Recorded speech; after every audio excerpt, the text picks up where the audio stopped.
Yo, yo, yo, what is good? It is Threadguy, and we are back again in New York City with a very special episode and very special guest. It's been a long time coming. We got that big homie Ansem on the fucking pod. Ansem, how you doing, bro? Thanks for coming. Bro? What it do? Nah, thanks for setting us up. It's been a long time in the making. Yeah. And I feel like the timing on this is pretty good, too.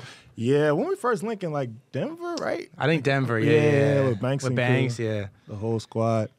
Man, I feel like since then, hella shit has fucking happened, bro.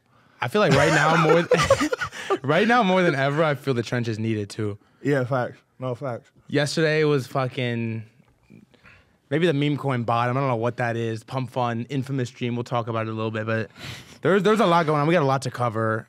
Honestly, enough time to cover it as well. But how are you feeling though? All in all, before we get into anything specific, like where's your head at right now? Man, I'm feeling great. I mean, for me, this has been the best cycle I've had, like by far, comparatively to the other ones. Just I've been in crypto since 2017, so I guess this is my third one. And yeah, cycle's gone pretty well for me trading wise. The internet and like CT and shit has been up and down, a little bit crazy because I went from fucking like 100K followers in December to almost 500K now. And on the way up, that shit has been kind of wild. But cycle's been great for me personally. Do you feel like your follower count is like a decent gauge on how many new people are being brought in? Yeah, I honestly do. Like when it started slowing down, because at one point, I don't even know how many I was getting, like, 6 months? And it was like what, 400K? So like close to like 70, 60K a month. Something stupid.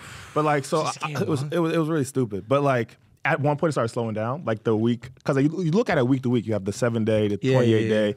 And at one point it started like slowing down a bit. And I was like, like March, April. Yeah. And I'm like, okay, we might be a little like concentrated or whatever. But yeah, you honestly can tell. And then it started picking up again a little bit recently. It's like, it's a pretty good retail indicator, because if you look at last cycle, it was accounts like Moon Carl and all those guys, like their accounts were fucking insane. And then it's like when they plateaued, it was like, okay, well, how many other people gonna sign up for Bybit or whatever? But yeah, for sure. So it's a bold question, but if you got to put a pin on it right now, what inning are we in this cycle, and are we still in a bull market? Yeah, I say like 2 or 3, honestly. 2 or 3? 2 or 3. I like that. I like that a lot. I think we're still early.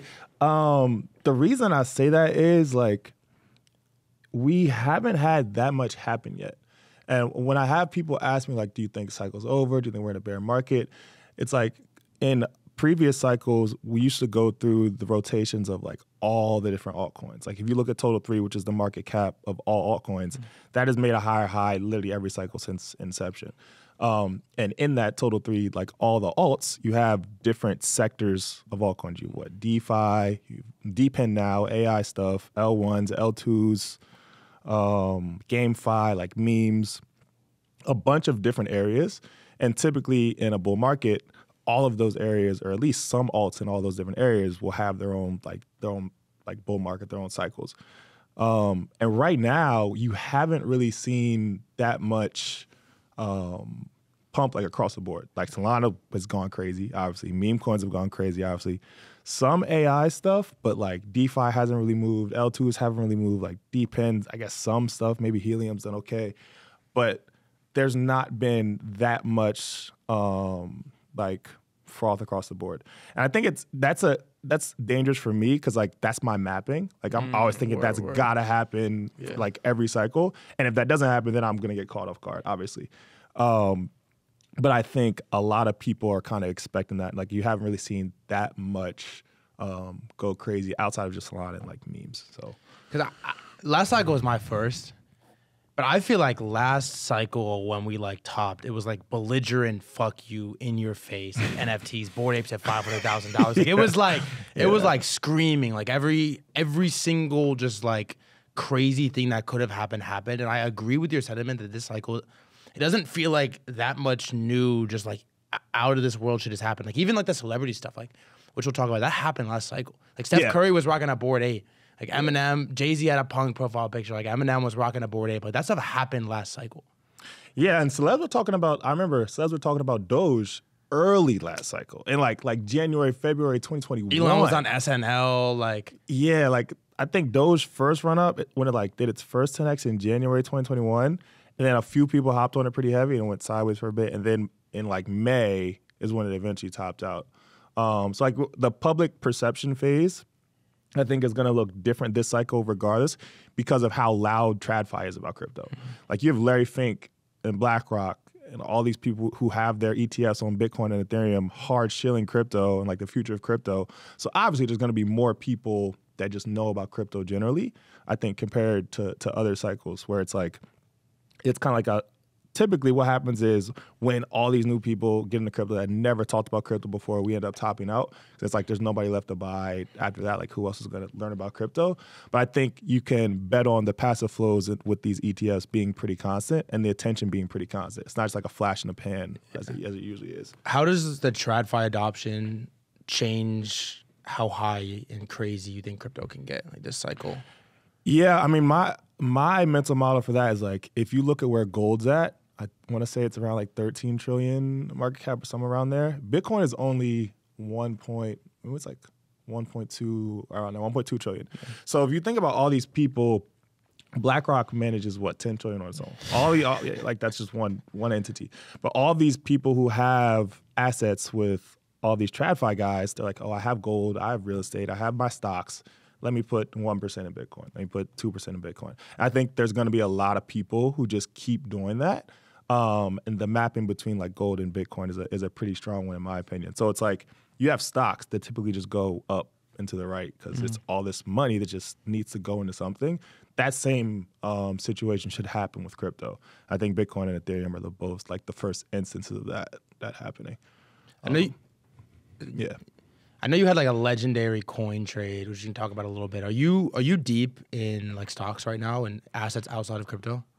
Not super deep. I mean, I have diversified a little bit. I actually bought Galaxy recently. Okay, Galaxy, I think, is another good one. I have some Robinhood. I have some Coinbase. But yeah, I haven't diversified super hard out of crypto yet. Like I'm still heavy crypto. I think it's the fastest horse. It feels like my timeline is getting so frustrated and chopped right now. It's becoming like stock Twitter. Yeah, I know. Bro. And that always happens when like we're about to bottom. It always happens like that about to bottom out. We're like, yo, fucking SPX, ES, and NASDAQ is back almost at all-time highs, and Bitcoin's not moving yet. It's like, fuck, why am I trading this instead of trading the other shit? I'm seeing more NASDAQ charts than fucking Bitcoin. Yeah, no, legit, bro, legit. And there's good traders on CT now that trade all these different asset classes and then when that happens, it's like people see everything across the board. But yeah, I mean, typically I remember what happened in 2020. When COVID happened, stocks ripped way harder than crypto at first. Like they ripped way, way, way harder. And then it wasn't until later in the year in 2020 when crypto eventually caught up to stocks. So I'm not too worried about like stocks outperforming. I think when you have that situation of stocks doing well and the economy doing well, then crypto kind of lagging, that's usually fine. The issue is when like if stocks do well and then they top out and start pulling back and crypto is already weak, it's like, well, obviously we're like triple weak. Yeah. So, but generally I think it's not really a bad thing. So how do you see where we're at in this cycle right now in 2024 compared to the prior ones that you've been through? Man, I've changed my opinion on this a lot. I think what Kobe said recently is probably the closest right now, like the echo bubble type of thing, where it's like you had a pretty strong rally, like almost V rally for a good beginning part of the year. But not all alts made new all-time highs. Like I don't think Bitcoin didn't make new all-time highs. ETH didn't make new all-time highs. And then the rest of that year was just like more sideways, more chop, like basically downtrend. And then eventually like later in 2020 is when shit ripped. And I think in 2024, we also have a lot more mind share than we did back then in 2019. Like 5 years has passed since then. So there's like a lot more proof of concept that crypto is going to stay, I think, around for a longer period of time. I'm actually really, what I'm really interested in is what this cycle is going to be the equivalent of like NFTs and DeFi last cycle. Because nobody ever can see it coming. Nobody was going to be like, oh, NFTs are going to what, 500K for a Bored Ape? It's crazy. Nobody thought DeFi on Ethereum was going to be as big as it was in if you're in 2018. Nobody was thinking there's going to be billions of dollars on chain on ETH in 2020, 2021. And I think there's always something that pops off like that with alts that nobody really sees coming, and then it just like boom hits. Like memes are kind of one thing that hit pretty hard this cycle, but we've seen Dogecoin, we've seen SHIB, we've seen stuff like that before. Do you think that like X factor sector, like DeFi to NFTs, does it have to change every cycle? I don't think it has to change, but it's like that new thing that nobody has ever seen before is going to be the thing that goes the most parabolic. It goes the most parabolic because there's nothing to map it to. It's like I have no idea how high any of this shit can go. I have nothing to reference. And then just people speculate on it super hard. Whatever, like in crypto, every time something new comes up like that, the speculative premium on it goes just insane. It's just crazy. And like DeFi is in a spot now where there are a lot of crypto protocols that are making good revenue, like have teams or have solid like foundation runway, all that. But they haven't really led that much compared to other altcoins yet. But if you look at 2019, 2020, AB did like a fucking 2000x or whatever it was. It was the first time anybody ever seen anything like that. So it definitely gets complicated, but the new thing is always the stuff that goes the craziest. So you're saying it could be meme coins on Tron? yeah, it could be meme coins on Tron. Yeah, Sundog. What? Sundog is the one right now. Oh my god, bro. So you pretty publicly flipped bearish not that long ago in like a pretty decent spot. Yeah. What was like the thesis and how risk on are you right now? When I flipped bearish right after the Ethereum ETF flipped from 20% to 80%. Okay. And it was like there was a 20% chance of ETH ETF getting approved. And it was at like 3.2 or 3.3 or something like that. It flipped to 80%. They're like, yo, they're actually approving this. All the analysts were like, yeah, 80% chance. And ETH immediately went from like 3.3 to 3.9 and was hanging right around the yearly highs, like right around the yearly highs. And I flipped bullish then. I was bullish. And I was like, I thought everything was going to go to new highs. I thought Bitcoin was going to go like 75K. I thought ETH was going to go like 4.5. I thought Solana was going to new highs. I thought everything was going to go to new highs and the memes, everything. And then that week, nothing really moved. Nothing moves. And then it was like a second week and everything just like hanging right around the highs. And I'm like, there's no way we had all this good news. We have like the regulatory stuff starting to look good. We have the presidential candidates talking about crypto. We have Larry Fink shilling this shit on the news. We have ETF flows on Bitcoin that are consistent and high. And we had all these good things happening at the same time. And we're just like sitting right at range highs, like not passing through range highs.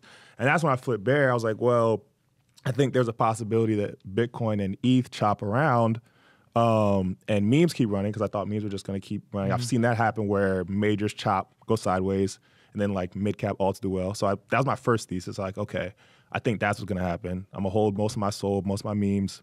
Maybe I'll hedge ETH and then see what happens after that. And then memes like pumped a little bit and then they came back down too. And I was like, yeah, well, I think everything's just gonna go down. Because we hadn't had a big pullback yet then either. All the Bitcoin pullbacks were like 15%, maybe 20%. We had no real like 30, 40% crash yet. And I was like, well, if this is like people are going to get caught off guard, it'll be right here. That's why I flipped bear. I wrote like that long post. I was like telling people you should either, I was like, we're at range highs. You can either sell some, buy back range lows. You can hedge with something else. Or if you don't do anything, your portfolio is going to be down like 40% if we pull back here. And you're going to be like, well, I don't want to sell support. It's like, what do I do now? So I de-risked some then. I actually bought some when it pulled back and flipped bull and then I've been flipping back and forth. But yeah, I did a good job of like protecting myself at that. I think it was like early June.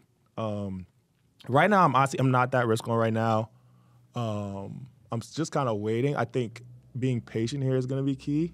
I'm still super bullish going into like end of the year and late 2025, but yeah, I think the key is just like kind of waiting on shit to play out.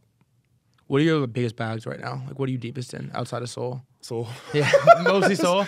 Mostly Sol. I mean, Sol is like super safe to me. Yeah. And the thing is with Sol is like, if I'm bullish Sol, I'm also bullish Sol against other pairs. So if I'm bullish Sol ETH and I think Sol ETH is going to break out, then I can be hold spot Sol and then be short ETH, and I'm like still long that ratio. So I'm kind of like more delta neutral. But yeah, mostly Sol. I mean, what do I have? I have some helium. I still have WIF. Have some other memes. Bro, you're the Sol ETH #1 public enemy. I swear to God. They do not like me, bro. They do not like me, bro. I was pushing that so hard last year, and everybody was like, "There's no way." I mean, yeah, it's still like right near all-time highs right now. So if we're in inning 2 or 3 of this bull market, what are the biggest narratives you think haven't played out yet that you're confident will play out? Biggest narratives I haven't played yet. I think one that people aren't paying a lot of attention to right now. So all the L2 tokens have done like really poorly this year, like really, really poorly. And ETH sentiment is also, I think, shifting kind of negatively right now. My thesis for L2s has always been that EVM L2s don't make that much sense. It's like if you're going to build a blockchain specifically in the purpose of it needs to do more performant than ETH L1, be more like performant execution-wise, then you shouldn't be using the EVM. You should be using like some other alt VM where the rollup will be able to process more transactions and cheaper. So I think that's going to be an interesting area. Like those L2s, the alt VM L2s is going to be interesting. I also think DeepN is pretty slept on, like the decentralized physical infrastructure networks, and those are big on Solana too. It's kind of why I have Helium. That's the use case where like it makes a lot of sense to people outside of crypto. It's like, well, that's a lot cheaper if we're able to use all these resources from all these different areas and use incentive alignment to get them all on the same page. I think that's a big one.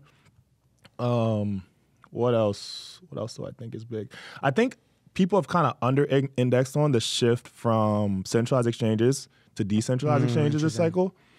Like a lot. Like if you look at the ratio of how many people are trading on-chain versus on centralized exchanges, it's pretty like significant this cycle.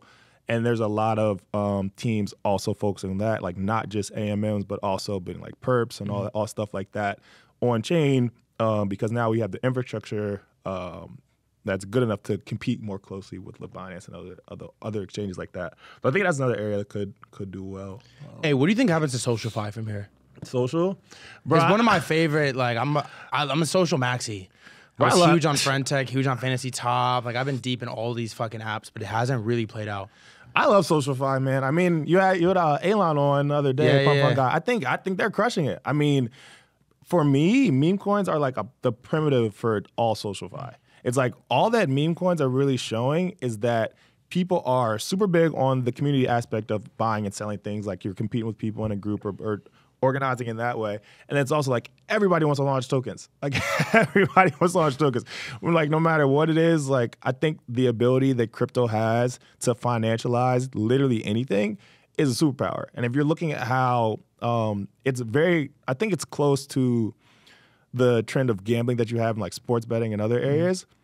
Like obviously if you're betting on a coin under 50K market cap, under 100K market cap, your hit rate's not that high. It can't be that high, because if it was that high, then everybody would have a ton of fucking money. But I think that area where it's like you can financialize anything that goes viral or goes popular, there's some social app there. I mean, Pump Fund might be literally that app, but there's some app there that's going to capitalize and continue to capitalize on that. And I think people have some qualms with like how much money they're taking from the Sol ecosystem right now, but that's stuff that always changes. The thing that happens in crypto is like, if there's some incumbent that's making a ton of money, has clear product market fit, and the like community of people thinks that they're raking the community too hard, somebody's gonna pop up and compete with them super hard, or the team is gonna shift what they're doing and be like, oh, we need to give some of this money back, or we need to make our app better in a way that everybody fucks with us more. Like that's just the way it's gonna work in crypto. It's way too easy to fork stuff and build stuff in similar ways. Like that's always gonna happen. Like it's the end state is always gonna be the most efficient. Is that OpenSea Blur? Yeah, it's the same type situation. Yeah, for sure. All right, so you brought it up. I know everyone wants to hear meme coins. Let's fucking talk meme coins, meme coin super. Let's get to it a little bit. So honestly, yesterday was one of the most bizarre days I've maybe ever seen in crypto. That's crazy, crazy shit. Pump Fund live stream. If you saw, you know. If not, we don't have to get too deep. But there's been narrative that's been getting thrown around a lot about Pump Fund. I guess my question for you, we can start ripping it here, is: did Pump Fund kill meme coins? No, let me say no. I don't personally don't think Pump Fund killed meme coins. I don't think they killed meme coins at all. And I do still think the meme coin super cycle is a thing. Like, I think that they're going to continue to be great beta to all these L1s, and obviously L2s too. But I think what people don't realize is like how hard meme coins rip. Like, bro, shit went from 100K, 1 million to multi-billions, multiple different coins in like 3-4 months. Whenever some shit happens like that, you're going to have a cool off period where shit goes sideways. Like the accumulation after stuff like that has to happen, or shit will come all the way back down. Like, there's shit that will go straight up and straight back down, or there's shit will go straight up and then sideways and then go up again. But that happens with any asset in crypto. It's like, that's not a specific thing for memes or meme coins. Like, DeFi did the same thing. If you look at the Yearn chart, it looks just like the Bowden chart. Damn, Bowden, bro. It's the same thing. Like, if you look at Doge last cycle, Doge did like a 10x, went to like a few billion, and then January 21 to like April 21, sideways, and then it ripped again and like it did another 10x. Yeah. It's just how these things trade. But I wouldn't say Pump Fund is the reason that meme coins are dead. I mean, there's still a lot of multi-billion market cap. It's not dead. Like, they've still outperformed every other altcoin sector by far. And we were joking about it, but even the Tron thing is happening right now. Like, there's opportunity sort of everywhere. Yeah, it's like Tron. The Sundog's at like 200 million or something. Like, I heard about it for the first time like last night.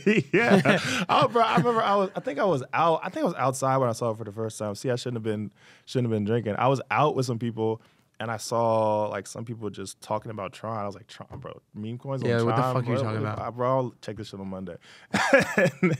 and yeah, that shit is gone literally from like 0 to 200 mil. I thought it was a joke because the first person I saw tweet about it was Base 16Z. Yeah, I know. He's trolling. Always trolling people.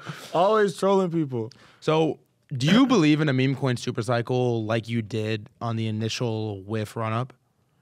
Honestly, I believe in it more now than I did before the whiff happened. Interesting. Because like my original thesis on why Bonk was gonna do well, I mean, was because Bonk was the only beta on Solana, really. Like, there weren't a lot of altcoins on Solana. I've been preaching that if you're using Solana DeFi, you're gonna get paid out eventually because nobody's using this shit. Like, they're gonna drop tokens eventually, and that should happen. Like Jupiter, Jito, like all those protocols. Cooks. Yeah, they were cooks because nobody was using the protocols. That's what I was trying to say. I'm like, bro, nobody is using these right now. So if you use them, you got paid out. But that was before they dropped tokens. Yeah.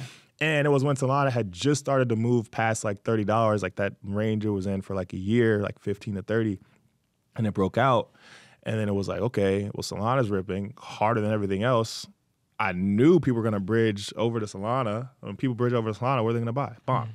Okay, it's like, you've seen Doge go crazy, you've seen SHIB go crazy, you've seen Pepe go crazy. Okay, it's not that crazy for a meme coin to rip as beta to Solana. So that was like the thesis for that trade on Bonk. And then it was like, well, I still think activity is going to stay on Solana. And at that point, it was just like looking for stuff that's going to move.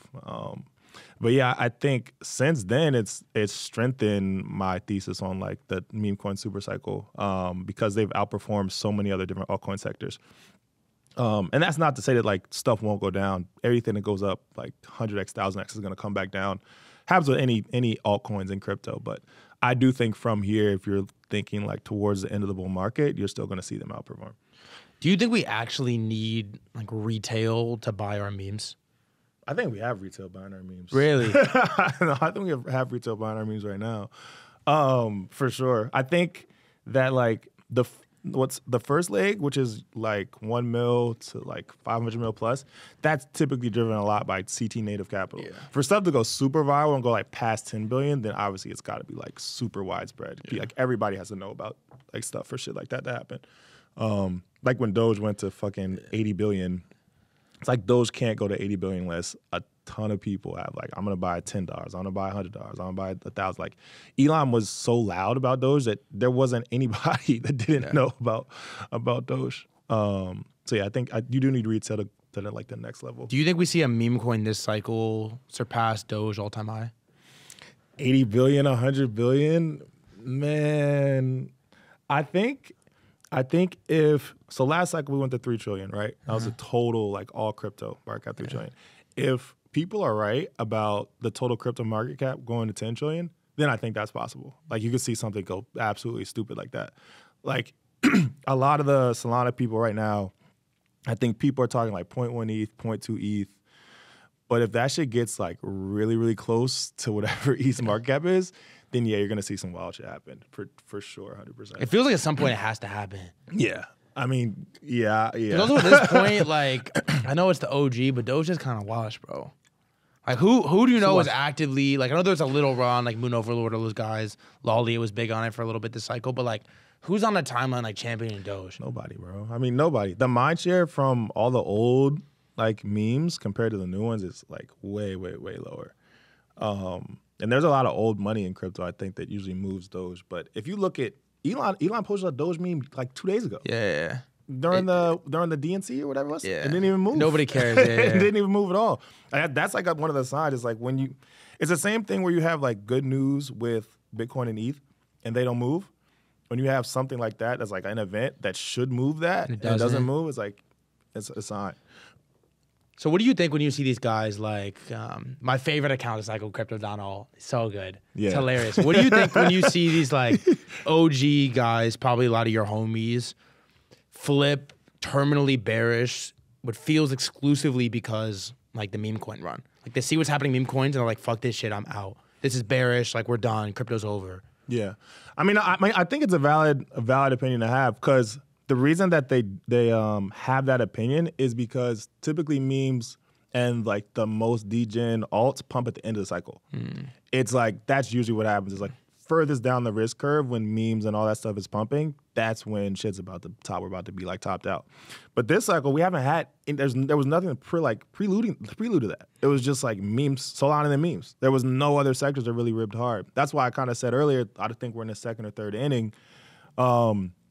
Because they went like first out of everything. Yeah. And I think that's why I'm like more confident that it's not like super top to the global top for the cycle. And also Bitcoin and ETH haven't passed their all-time highs yet. That's crazy. That would be crazy if we top for the cycle. Right. How would you even call that the cycle? Like that would be insane. That's like the echo bubble. That's like no way. Echo bubble, yeah. No way. I mean, and I'm not even an ETH bull, but there's no ETH doesn't go past. That would be crazy. ETH make an all-time high? How it has to go past all-time high. Are you betting on it? Bro, like, I mean, I'm not going to be holding a lot of it, but I would be super surprised if it doesn't go past. That would be crazy, especially with the ETF and everything. That's nuts. All right, so if Pump Fund didn't kill meme coins, what do you think that Pump Fund did to the meme coin sector? I mean, it definitely diluted the low cap ones. Yeah. So I think right now you have a lot of differentiation where you have the bigger ones like Bonk Whiff, like Popcat, the bigger memes, which are kind of already established. And then you have the smaller memes, which are like new launches and all those. There's just so many of them now. There's so many new launches. So it's like back then when the Solana like trenches first started really, really popping off, you could have memes just like sitting at 100K market cap for like days, weeks, like whatever. You don't really see that happening now. It's like if you're one of the communities that's like active, you're not sitting at 100K. No. Like Whiff was sitting at 100K for like 2 weeks. It's like you're ripping or you're dumping. Yeah, like it's like zero or like yeah. Yeah, I think it did affect the lower market cap coins for sure. So in this current like pump fund froth, like how would you find the next whiff? Like the next whiff? Like how would you find the next meme coin that rips to 100 mil, 500 mil, a bill, multi-billions? That's a good question. I need to answer that shit myself, bro. That's what the trenches wants to know. How do you find the next whiff? Yeah, I mean, for me, I always look at the ones that are in the like 5 to 10 market cap range. I also look for ones that are kind of different from all the other memes. Like we have a lot of dogs, cats, whatever. And if the leaders aren't like, they're kind of capped, right? Like if you have a something that's this next this or the next XYZ, it's kind of capped by that whatever the current market cap is or the ceiling of that. If you have something new and different, that's like not like any of those, it's not the next anything, and it's like if a community forms around something like that, that's when I think you can see something like a crazy runner kind of happen in that way. That's the way I think about it. Yeah, but yeah. To sort of round out the meme coin topic, if you're like pre-make it right now, like you didn't make 10 mil, you didn't make 5 mil, you didn't make $1 mil this cycle, does it make sense to be hyper focused all in on the meme coin trading, or are there like other places you should be paying attention right now? Nah, I mean, I wouldn't say be all in on memes. I think I still say the best portfolio makeup for anybody that's new to crypto is to have like 70% of your safe stuff, which is like, for me, it's like Solana, but it can be Bitcoin, Ethereum, Coinbase stock, like Solana. Those are all like relatively safe plays, depending on who you ask. But it's like, you don't want the crypto space to mark up 5x from here, and you were gambling on 100K coins with your entire portfolio, and you don't even see any of the markup. I think that's like a lot of people, some of the people that are angry right now, that's kind of what they did, and stuff ripped, and they just don't have anything to show for it really. So I think you kind of have that part of your portfolio where it's like the longer term where you don't really touch, and it's like the 30% you can be as degen as you want. So I think meme coins are obviously a good area to look if that's like the most speculative, if you're looking at like 1 mil, 5 mil type coins. But then also, I think that there's alpha in looking for altcoins that are down a lot from their highs, or like our newer altcoins coming out this cycle and don't really have a lot of attention on them right now. Because right now, all the attention is on memes. Literally all the attention is on memes. There's not a lot of people looking in other areas. And I think if you're able to do that, do your own like fundamental research and find which altcoins are good buys there, that's also a good spot to be spending your time. Because, I mean, that's what I did with like Solana last year. Everybody thought this shit was dead. It was like over after FTX. And a few people took that trade and ended up wanting to be in the best trades this cycle. So there's always going to be plays like Sol like that happen. Because people don't do that. People don't do a lot of their own research in crypto, and people are super heavy driven on momentum and what everybody else is talking about. Yeah. So like when stuff gets a lot of attention and momentum, the way it moves is super, super fast. Like people pivot super quickly. But if you're able to find those plays before they actually happen, that's how you hit like 100x. So do you think we see like a serious rotation out of memes into these like infra, more like fundamental coins? I think so eventually. I mean, I'm personally in the camp that memes have another leg up from here. But it's like, say less. Think about if you have memes at like 30, 40 billion, like multiple of them up there. It's like, how much higher? Like, are you like thinking they're gonna go to $1 trillion? Yeah, like how crazy? How crazy can this shit go? No, and like at that point, it's like I don't know what percent now memes are of the entire like altcoin space, but I do think once they get like a significant percent, that's probably when you want to start like de-risking out of those and into other stuff. Hey, is Solana like your best P&L trade ever? I think it might be. Yeah, I think it might be, actually, yeah. How did you how did you make that trade with so much conviction? Like, if you were to, like, repeat that in this cycle, like, what did you look for? How did you spot? And how did you fire, which is, like... Yeah, it was a combination of different things. I was very lucky to have been in the Solana ecosystem for a long time and, like, just known the entire history of it. So I originally bought Solana at $1.50 in, like... Yeah, bro. Like January 2021, or like right at the beginning of January 2021. Okay. And back then, the idea was just that I seen ETH and ETH DeFi do well, right? I think if crypto is gonna grow to be a lot bigger than it is now, there's gonna be multiple different L1s that succeed and have DeFi, especially because at that point, Ethereum was already having issues with like the congestion and high fees and shit like that. It was already starting to happen. And Solana's whole narrative was like cheaper, faster, whatever. Yeah. It hadn't proven that yet. Like there was nothing on Solana at that point. It was really just like an idea that could work. And I like watched a lot of the interviews with Anatoly, saw his background and how he was thinking about crypto. And that was also another big driver. But yeah, and then 2021, it was one of the best trades that cycle. Like I was one of the first people that were like LPing on, what was it? Like Radium. I was using Solid, like that first wallet on Solana before Phantom was there. Minted like the DGen apes. Oh fuck yeah, Bro! I missed the SMBs. I had the Solarians, bro. I had like all the earliest shit on Solana. I was there, and like all the You minted any D gods or early. no? No, I didn't. Didn't mint any D gods. Didn't mint any D gods. But I was there in like a lot of the early Solana stuff.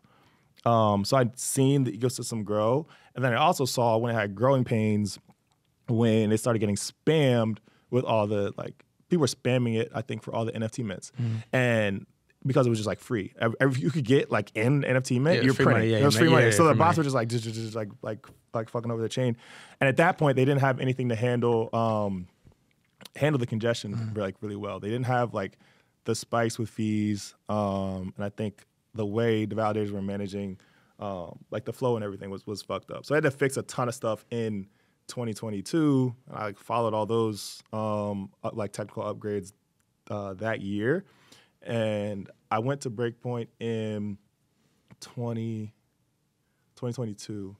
Yeah, so topped like around 200, 220.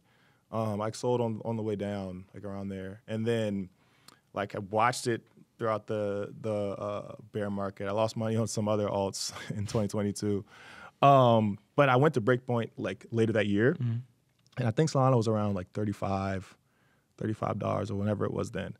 And I was talking to a lot of the developers at Breakpoint and like a lot of the people in the Solana community at Breakpoint, and everybody was talking about all the progress that they've made behind the scenes that year, and like all the teams still building, because a lot of the early Solana teams, alts, like did terribly. Yeah. It was like, what was it? It was, dang, I'm trying to forget what some of them were. What were some of the early ones on Solana? But a lot of the early Solana teams, it was Maps. Like Maps was one of them that didn't do well. There was Oxygen was one that like didn't pan out at all. There were a few other ones on Solana just like didn't like it was terrible. Like had raised and like got super hyped by people and did nothing.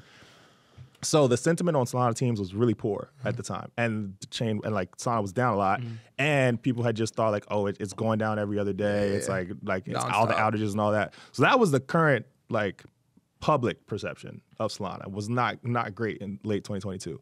And I went to Breakpoint, and then it was like the complete flip opposite of what everybody's talking about publicly and outside. So if you were like there talking to all these founders, all these people, like see what they're building, like what they're working on, and listening to all these keynotes, it had a completely different perspective for me than what everybody else was talking about. And then I remember they announced a Google Cloud partnership. I was like, they're, I think, hosting some of the validators or something. And it went to like 39. And then I went to the Breakpoint party, like the final party. And I was like, oh, we're good. Like I'm like all in. Like this is the spot to be at for next cycle. And then I get on the plane back, leaving Breakpoint, and literally, bro, I'm on the plane back from Breakpoint, and I remember the night before we were like, I was at this club, and people were like, "Yo, they're talking about FTX, like people need to pull their funds off FTX." I'm like, what do you mean people need to pull their funds off? Like, what are you talking about? People need to pull their funds off FTX.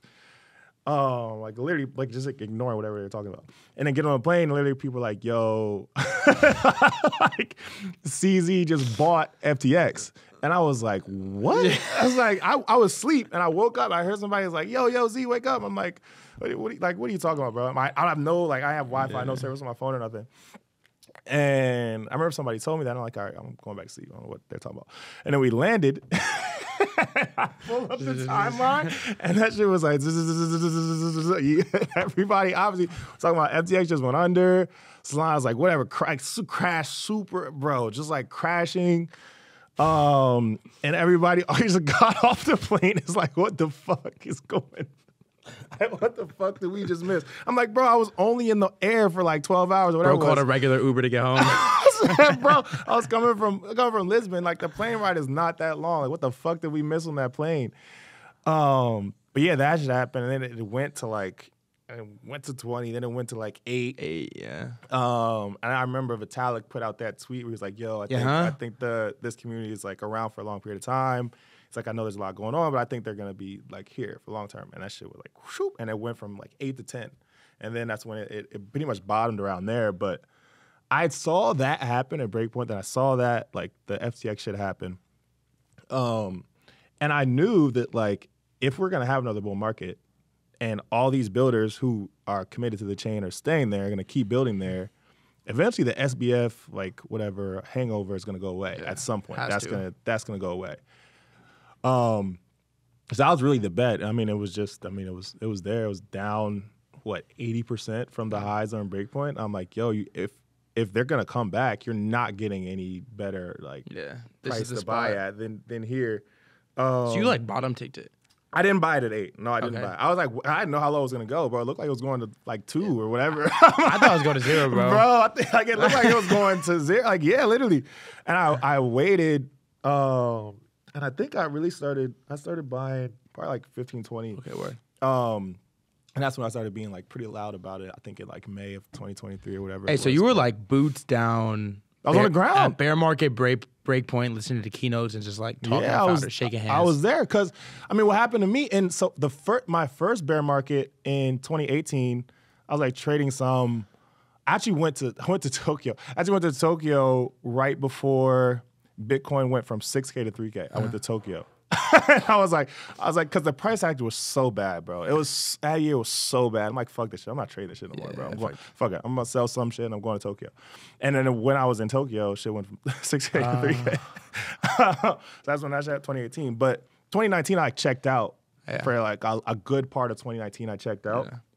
Yeah. And I like late 2019, and then early 2020.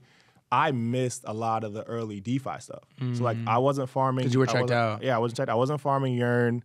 I wasn't doing like the comp. Like all that stuff I like missed. And I was like, when 2022 came around, I was like, well, I'm not doing that shit again. I'm not gonna miss whatever I missed last time. And so I was like part of the reason I was locked in that year. But bro. Breakpoint 2022 was clutch for sure. Hey, so you really came on my radar in like early, I want to say like early, like you were on my radar kind of, but like follow noties on like the Solana run up. 50, 60, 70, and then it's like louder. Yeah, and Coinbase and Tandem, right? Like they're pretty much moving in tandem. Yeah. And I feel like that was the inception of like the Ansem, like undisputed main character arc. Yeah, that shit was crazy. Well, because, bro, people were hating on me so hard all 2023. I was like one of the only people super bullish Solana. Like, yo, this dude's fucking retarded. Like, what's wrong with him? Like, what's he talking about? Like, Solana's not going and nowhere. So I'm only catching this from like side pieces, but you kind of fired off the end of the last cycle with like Luna and DeFi Kingdoms, right? Yeah. So you kind of like left on like a low. Yeah. We go bear market. Yeah. And then you like absolutely nailed the 2 biggest trades. Yeah. So it's like all this like negative energy coming down and then like 3-4x coming up.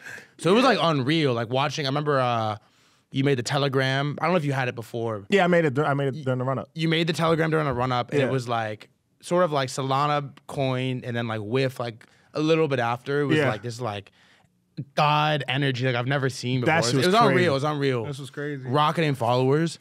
How has your like life changed, money aside, on his like main character arc? Like, do you like this shit? Bro, I can't turn it off. Yeah, you can't. That's the thing. I can't turn it off. Like I always tell people, I was never trying to get followers on Twitter. Yeah. I was super active on Twitter before I did any crypto shit. I was like internet kid. I was on Tumblr, I was on Twitter, I was fucking World of Warcraft, like League. I played all that shit. So I was always active online. And like you said, last cycle, I did really well. I did really well with like, what did I hit? I hit Sol, Luna, AVAX. I hit Jewel, which I round triple out on Jewel. But I hit a lot of perps trades publicly. Rune 2. I hit like a lot of perps trades publicly. That's what I went from like 3K to 100K last cycle. And people were like, yo, who the fuck is this dude? Like, boom, boom, boom. He's hitting all this shit back to back to back. And that's how I ended up on Up Only. And I remember I was on Up Only, and I was like, yo, I sold everything. Like, I'm that was a really good one, by the way. Out. Hey, it was you and Hentai. And Hentai, yeah. Hentai. Yeah. But yeah, I was like, bro, I'm out. I sold everything except for Jewel, except for DFK. And then DFK was the one that got me because like, I mean, it did really well. Went from like a sub $1 to 20 on like 1,000% APR. So everybody was farming this shit in the fucking gardens, playing that crazy ass music with the heroes and everything.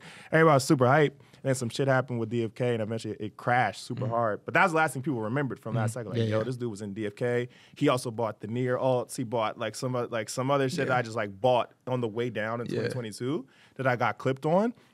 And everybody was like, yo, this dude doesn't know what he was talking about. Completely ignoring everything that happened before. That's how it is on CT. It's like the last thing is the most relevant And then most thing. people probably left after that anyway. So it was like, you get stuck with that at the end. Yeah. So that happened. And then, Solana, Coinbase, Bonk Whiff. Yeah, I mean, it was honestly crazy. It was crazy how fast everything shifted. And then I'd never gotten so many followers that fast, like ever. And it was ridiculous. Like I was already at 100K, but I'm literally almost at 500K now. I'll say it's different being in like normal spaces. Like I'll be in the club in New York or like walking down like the street in New York. You're for sure getting recognized. And people recognize me. I'll get recognized sometimes. If I am, you definitely are getting recognized. Yeah. Like, you're hard to miss.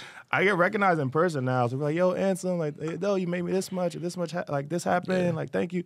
Most of it is good, which I'm grateful for. It's like people that aren't mad at me that come up to me in person. All the angry people are online. All the people that come up to me in person are like thankful, like of course.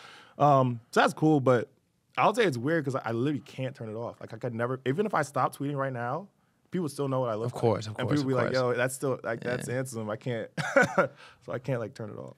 And you get this like ricochet effect when things happen, like the Nairo was a crazy one. Bro, that shit was. Talk me through that. God, bro, I was so dumb for doing that shit. Did you, when you did that, did you know what was about to happen? No, you had a thought at least. Bro, I was so fucking stupid. I'm really in Barbados with the fam, chilling, drinking and shit. I get out of the ocean, and I get out of the ocean. I see the timeline, and they're like, "Yo, like." I'm asking what's the fuck is going on, talk about Nero. Then I ask people which one's the right Nero. Then somebody send it to me. I'm like, all right, cool. I post that one. Like, this is the right one. Then people are like, nah, that one's a scam. Like, join the spaces. You joined the space. I joined the fucking spaces. And they're like, and then I'm just like in the spaces. Meanwhile, drinking the whole time. Just like chilling, going back and forth with them. And I tell people on the spaces, I'm like, yo, just buy both the coins because I don't want to endorse one of these and have people get mad at me for endorsing one of them because I know that's what's going to happen. I at least said that multiple times on the spaces. But obviously that shit did not. So do you think you specifically killed Nero? I think I might have, honestly. Really? I'm not going to hold you, bro. I think I might have. But I don't know how that shit was going to play if I never did anything. Well, this is what's crazy about it, though, because whether you did or didn't, I think maybe we talked about this. I don't know. But, like, it feels like a Cabal coin has this crazy narrative, like the second Doge, yada, yada, yada. Yeah. But, like, someone who launched your cat as a joke had a higher market cap. Yeah, it went to 100 mil. That's crazy. And that's one of the things I tweeted, too. I was like, the second Doge only went to whatever it was. I was like, that's 150, whatever. That's kind of weird. It went to like 80 or 90 or 80, whatever 90, it was. Yeah. But yeah, I think that was also like an indicator of how much capital was kind of like active at the amount of time. Because, bro, like, how did everybody ate my cat and it went to fucking 100 million? Like, that was peak Ansem. That was peak Ansem, by the way. That was super peak Ansem. That was low-key the top. That was the top, though. And then people ate my cat to 100 million. And then people were like, yo, we can just put any of his family members on chain. That's when it got weird. That's when it got weird. Yeah. That's when it got fucked up. That was peak, though. Super peak. Hey, real shit, though. When are you going to tweet a picture of that damn cat again? Bro, I don't want to see that cat ever again, bro. People still ask me, where the fuck is the cat? I'm like, yo, no, I'm not getting trapped into doing this shit again. Hey, I can only ask you this because you tweet about it, so I can ask it. The funniest poly market I've ever seen by far is percentage chance Ansem goes to jail. Do you think in the next couple of years you're going to go to jail as a result of the 2024 bull market? No, I don't. I do think they're going to audit me, though. Like, they're fully going to audit 100%, me. right? 100%, no doubt. No, I got to be on everybody's list. Like, you think that's why I'm like, bro, you don't think I know that, bro? Like, so I definitely think they're probably going to audit me, but yeah, I hope not. I mean, bro, your situation's got to be brutal if you do catch the audit. Yeah, they're going to go through all my fucking everything, right? Everything. Yeah, so I'm already ready, bro. I'm already ready. So here's my question for you: is this main character thing is pretty fascinating to me, and it's a weird spot to be in Because you can't like play victim because everyone's like, oh, boo-hoo, like your life's so hard. You're the main character. You can move markets. But the reality of the main character spot is there's like 3 outs at best. 1 out is like you launch something, you build a unicorn, you're out of here. Yeah. 2 is you just get like fucking pillaged and get destroyed. Yeah. Like you just crumble under the main character light. And 3 is like you just disappear. I guess Kobe kind of like split the difference. He launched Echo and kind of like disappeared. You pull a GCR, you just like dip. You disappear. There's no like obvious route for how this ends. Like how do you foresee it playing out for Ansem? It's a good question. I mean, I think it is interesting because it's also like you can't ask a lot of people about it. It's like who can I ask? There's like a couple people in the world you could ask about. Literally, I'm like, there's not a lot of people who have experienced getting that many followers and like that much attention all at one time, and then having a lot of people expect a lot from you all at the same time, and there's just like a ton of fucking eyes on you. And then it's like the crazy part is you can't even control the narratives that people spin up. No, you can't. Can't even control. Crazy. Can't even control any of them. It's like when the Iggy shit happened, and I was like, yeah, I'm gonna fuck with her and like support her shit or whatever. And then it's like a week later, somebody launches an AI fake video of me and her talking on the phone. How crazy was saying, that? Like, the Discord message? Bro, she texted me like, what is this? Like, what are these like crypto? Like, what the fuck is this? And I'm like, I don't know. Like, yeah, welcome to crypto. Yeah. So shit like that happens. Then people just like make up random shit about me. I think the weirdest shit that happens to me is people who say that they've met me and like said I'm gonna like partner with them on shit, and I've never talked to them before. That's weird. That's the weirdest part because I can't even. I don't know when that's happening, or like I can't even be like, no, that's not true because I don't know when those conversations are going on. Yeah. Like somebody came up to me at a happy hour a few weeks ago, and they're like, yo, I met your boy, like Drew, whatever. And I'm like, who's that? And they're like, nah, Drew, whatever, XYZ. His name wasn't Drew, but it was like, whatever. Yeah. They gave his name. I'm like, who's that? I don't know who that is. Like, pull up his Instagram. So he pulls up his Instagram and not following him. Yeah, and I look at all his pictures, and I'm like, yo, I've never met this dude a day in my life. He's like, bro, he's like, the dude's telling me, he's like, bro, I told this guy for an hour. And the whole time, he's like making up all this shit, like, yeah, Am's gonna partner with me on this, like he's working with my company, do this, like this. And like he believed him. Like he believed the guy. Yeah. And so I'm like, how many times is that happening? Has that happened? You don't have no idea. Bro, like how many people have this completely different perception of me that I can't even control or know what the fuck is like happening? Hey, one of the funniest things I've seen in the cycle was you see that TikTok where there's a guy in the street, he goes up to him and he's like, yo, what do you do for a living? He's like, crypto. He's like, yo, what's the best crypto advice you can give me? He's like, buy my lady. Oh, it's and the guy's like, yo, you want to meet Ansem? Like, I know Ansem. He's like, nah, I know Zion. He's like, no, Ansem, bro, I know Ansem. Like, trust me, bro, you want to meet him? You want to meet him? That shit was funny. It was funny because they didn't know each other, but they both knew me. And he was like, he obviously knew, like, oh, he knows I'm, like, bigger in crypto. And he's like, yo, I'm going to get this dude. It was funny. That was funny, bro. That was fucking funny. That shit was hilarious. But no, I do agree with his layers, like, 3 pass. It's kind of like you literally get fucked up. You did something wrong. And if you're in a spotlight and you did something wrong, you're fucked anyway. Like you're getting caught. If you did something wrong and you're in that much of the spotlight, you're already clipped. So that's what happened with like a lot of people in crypto. And then it's like the second path is you build something. That's what I'm focusing on doing. And then the third thing is like, yeah, you just disappear. But it's like I can't really disappear, bro. No, you can't disappear. 6'6", nah, bro. you and I live in New York, and I'm outside. Like there's there's no way. But yeah, I agree. And I feel like there was like a moment where you started being just like a lot more careful with what you tweeted about publicly and what the coins that you talked about. Yeah. And for me, the moment was Pups, undeniably. Yeah. I don't know if that was like a conscious decision, but that was nuts. That was nuts. Pups was crazy. That was crazy. Bro. Like what? Yeah. Cause bro, my dumb ass, I was like, well, I used to do just the live streams. And I did a live stream. What you missed, bro? We missed those. Yeah, well, bro, what can I say on the live stream, bro? Like, you know what I'm saying? But like, so I used to do the live streams where I just talk about the market, like talk about what I'm looking at, what I'm researching, what I'm buying, whatever. And I did them like last year, and I did them like at the beginning of this year. And then at one point, I was like hitting so many things. I hit bonk, I hit whiff, I hit some other shit, And so everybody's like, yo, Z, what we buying next? Yeah. Z, like, what we buying next? What we buying next? And you always get caught up when you hit so many things back to back. You have like more buying power. You get like your audience. You get everybody's like, yo, he can't miss. He can't miss. And they're richer. and they got the capital, all that, and it's like your confidence is high. Everybody, it's like a whole thing. So it's like at some point, you're gonna run into something where you like are wrong or like you just fuck up. Like when that shit happens, it's like also at the peak of when everybody was like, yo, he can't miss. Yeah. So it also has like the most impact on people usually. So that's what happened with Jewel and DFK. I learned this last cycle. And that's why at the beginning of this cycle, I was like, yo, 70% safe shit, 30% the DJing shit. So even if like I'm moving, buy this, I'm doing this, I'm buying this, I'm doing this, people don't get clipped for a lot. They get clipped for like a smaller percent. And it's like, even if that happens, I gotta like warn people consistently over and over that shit can happen.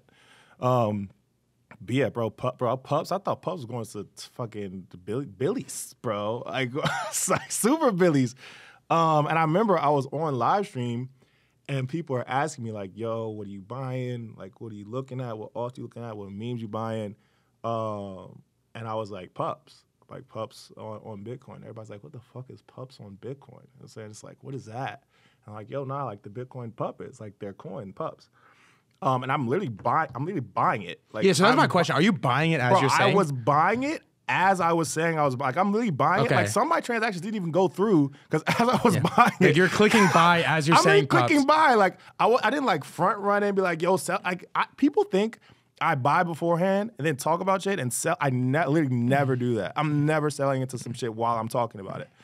And but you're buying while you're talking about it. And I was buying. Yeah. I was buying as I'm saying, like, yo, I'm literally buying Pups right now. And everybody's like, okay, we're buying Pups. How do we buy it? And then I, like, whatever the Unisat or whatever Unisat it was. And people started buying there. It was, I don't know what it was, at something crazy. But yeah, I'm buying this. And then the Solana one was like, which was way more liquid. And people were like, yo, that one went crazy. And that shit happened. It ripped while I was like on live stream just talking about it. Hey, on the Pups, don't lie. Was the Arthur Hayes Pups interaction scripted? It wasn't. I swear to God, it wasn't scripted. I swear to God, it was not. I swear to God, it was not scripted. I was surprised when he sent me the message. He's like, "What meme are we buying? Like, bro, what meme are we buying next?" I was like, "What, bro? It's Arthur Hayes, bro." He's like, "What meme are we buying next?" People thought we like talked beforehand and planned that shit out. I swear we did not plan that shit out. That's when shit just started getting like belligerent. It got crazy, bro. Honestly, the meme coin super cycle meta, whatever, it did have to cool off. Yeah, because it was getting silly. It was getting silly. It was getting too crazy, bro. It was getting too crazy. Yeah. Nah, for sure. I mean, I think honestly for me it was that, and then it was like, yeah, I need to chill out. And then it was like also the celeb shit. Like, yeah, we'll get into that. Yeah, the celeb. Honestly, it was kind of a combination. But like right around the same time. Do you feel like you've consciously chilled out since Pups, celebrities, all of that happened all at once? I mean, it was like the meme coins, like Pups, all that, celebrities, and then the fight. Oh my God. Yeah, it was all at the same time. All at the same time. It was all at the same time. The fucking fight. Yeah, that shit too. That shit was funny, bro. All right, we got pick it back up. We got a few things to cut into, but this is where I want to start because I have some personal experience and thoughts on this. I want to get yours. How has your views on the celebrity meta in crypto evolved through this cycle? Bro, a lot. Yeah. A lot, for sure, a lot. I mean, at the beginning, it was like just like kind of an immediate reaction. Like when I saw the celebs joining crypto, I was like, yeah, that makes sense. Like memes popping off. Like I already had the social tokens thesis. I'd already been the biggest friend-tech like bull out of everybody, and then like the celebs come in. I'm like, okay, this is like the perfect flow into all the shit that's currently happening. We got meme coins, we got SocialFi, like all these celebrities would have these large audiences outside of crypto. If they come into crypto, they should be able to like make a ton off that, and their communities also be like incentivized to interact closely with these artists and all these people. So I'm like, okay, this makes a ton of sense. Like whatever, if they're launching coins or joining groups or joining apps, whatever, it makes a lot of sense. And that was my thought process at the beginning. I was very vocal about it, and I was like tweeting about it pretty actively. And it was the first three. The first one was Iggy, and Iggy like tweeted her CA. I want to say it was at like 10 mil or whatever it was, or like whatever. And that's why I like tried to buy then. My transaction actually failed the first time. I just didn't even realize it failed until like later. I thought I bought it and I like went to join the spaces and all that shit. And actually hadn't even. Oh, no way. Yeah, I like checked days later. I said no fucking way because the shit like it rigged. They were crazy. Lucky it actually ended up coming back down. That's why I ended up buying it again. But yeah, so that was the first one. And she like tweeted at me like, "Yo, what should I do with the supply? Like, should I burn some of this? Like, let's do a spaces, whatever. Cool." So I joined the spaces with her. I told her to burn like some percent of the supply or whatever it was. And we're just like having a conversation, talking about celebs joining crypto, like what she thinks about the crypto space, like what her plans are, and how she thought about it.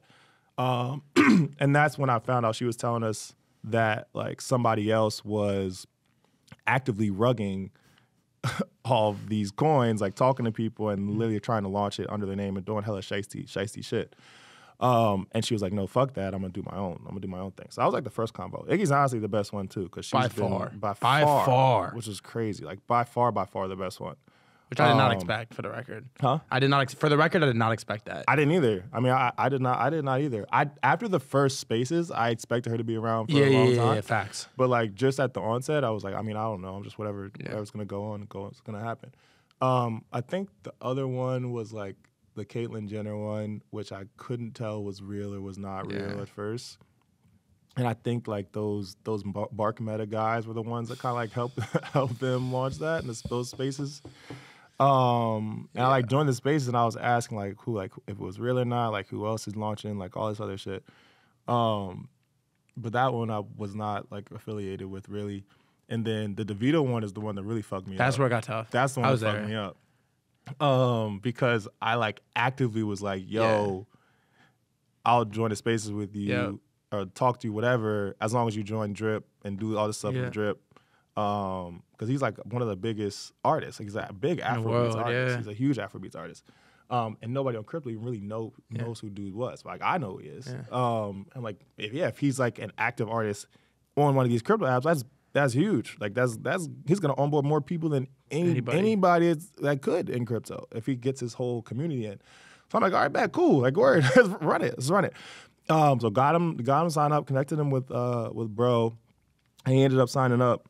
And then like I'm running the spaces with him, and I'm running the spaces, and people are like, "Yo, they're selling from the dev wallet, like right now, like I'm like while you're talking to him, like right now, while he's speaking, while you're speaking to him, like right now, like bro." I'm like, what do I even? Yeah, what do I do? And the thing is, I like explained on the spaces. I'm like, yo, if y'all sell the first day you launch the coin, you're already clipped. Like nobody's gonna believe anything you say. Like what could you possibly say to that? If you launch the shit at zero and you're selling hundreds of thousands in the first like hour. Yeah. I'm like, bro, you like what? How do I even like bro?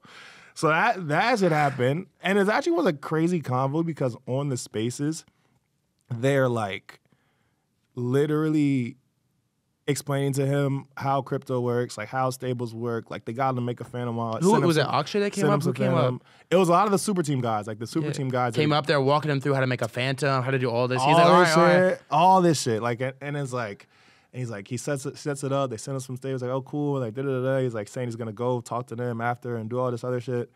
Like the convo, if they hadn't launched a coin, would have been great. Mm-hmm. If the coin had not existed when that combo happened, it would have been perfect. If like he was like if bro was on Drip and we had that spaces with no coin, we would have been good. So good. It would have been great. But it's like they fucking were rugging the shit as it was happening. Yeah. And that's the thing with a lot of these people, I think, is that their teams are like not aware of crypto, but they understand they can make a quick amount of money in crypto super fast. You can't do that in any other really space, really. Fast. Super fast. And they're just like, fuck it, we want to do this and whatever. Like, you tweet this, we got it. All right, cool. Bet. And after that, I was like, all right. I can't just be hosting spaces with people like just randomly. And I don't think I hosted any spaces after that. I don't think I did.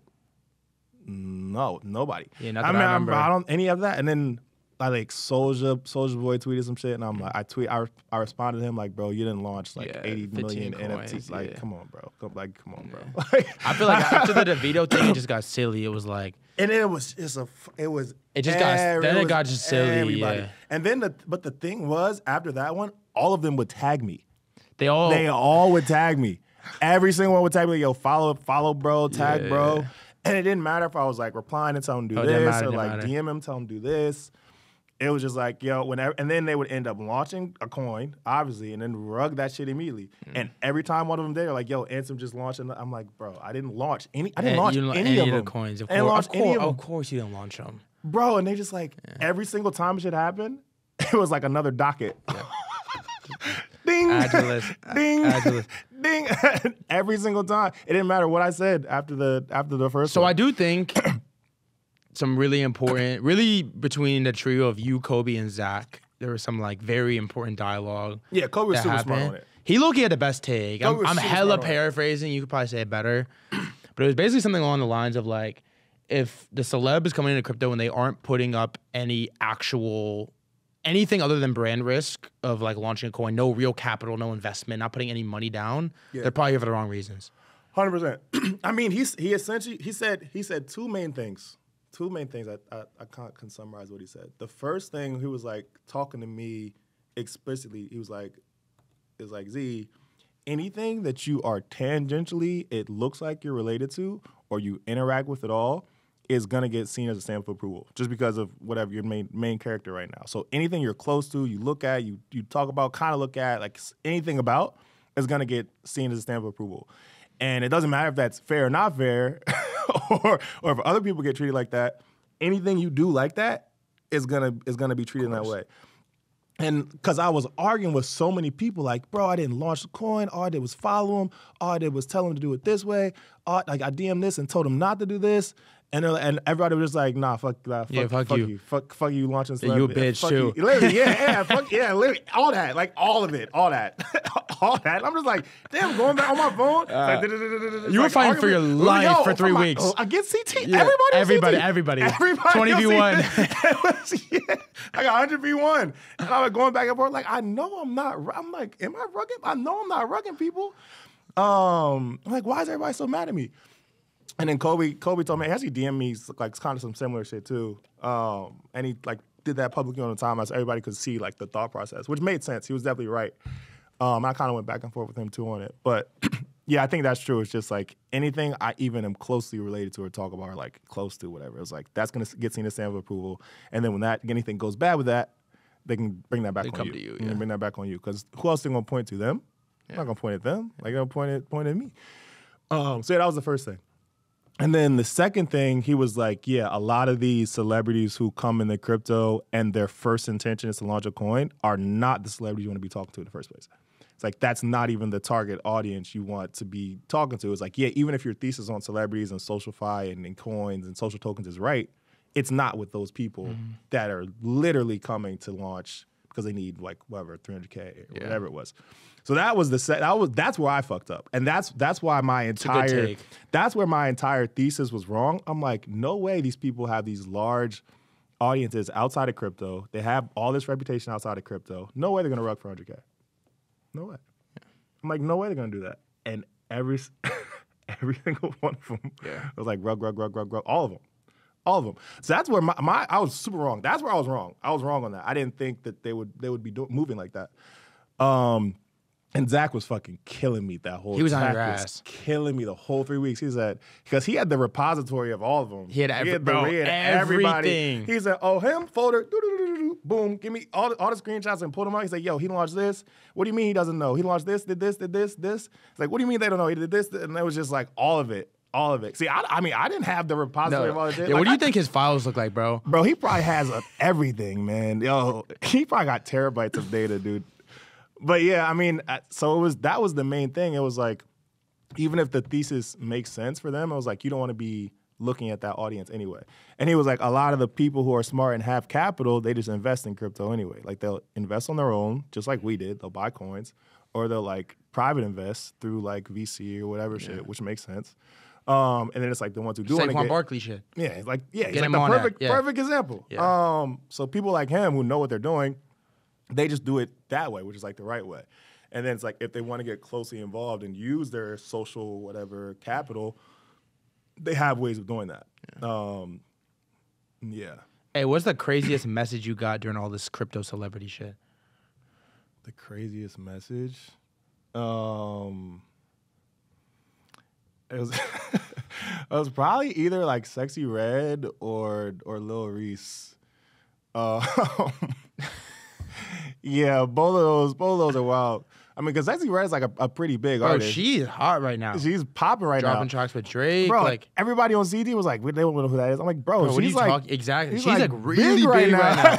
Yeah, and we're like going back and forth on the timeline or whatever. But yeah, her, and then Didn't Lil Reese fake DMs with you? Bro, he got me so good, bro. He got me good. He got me good, bro. I was like, I literally told him not to. I was like, bro, don't do a pump. Like, don't do a pump fund. Don't, like, literally do not. I just said, do not, bro. And because what I kept trying to say is, like, for all these people who launch coins, there's a way better way to launch them. And this shit wasn't in place that I could just, like, tell them to do some shit and then, like, lock your coins this way and then don't sell first day.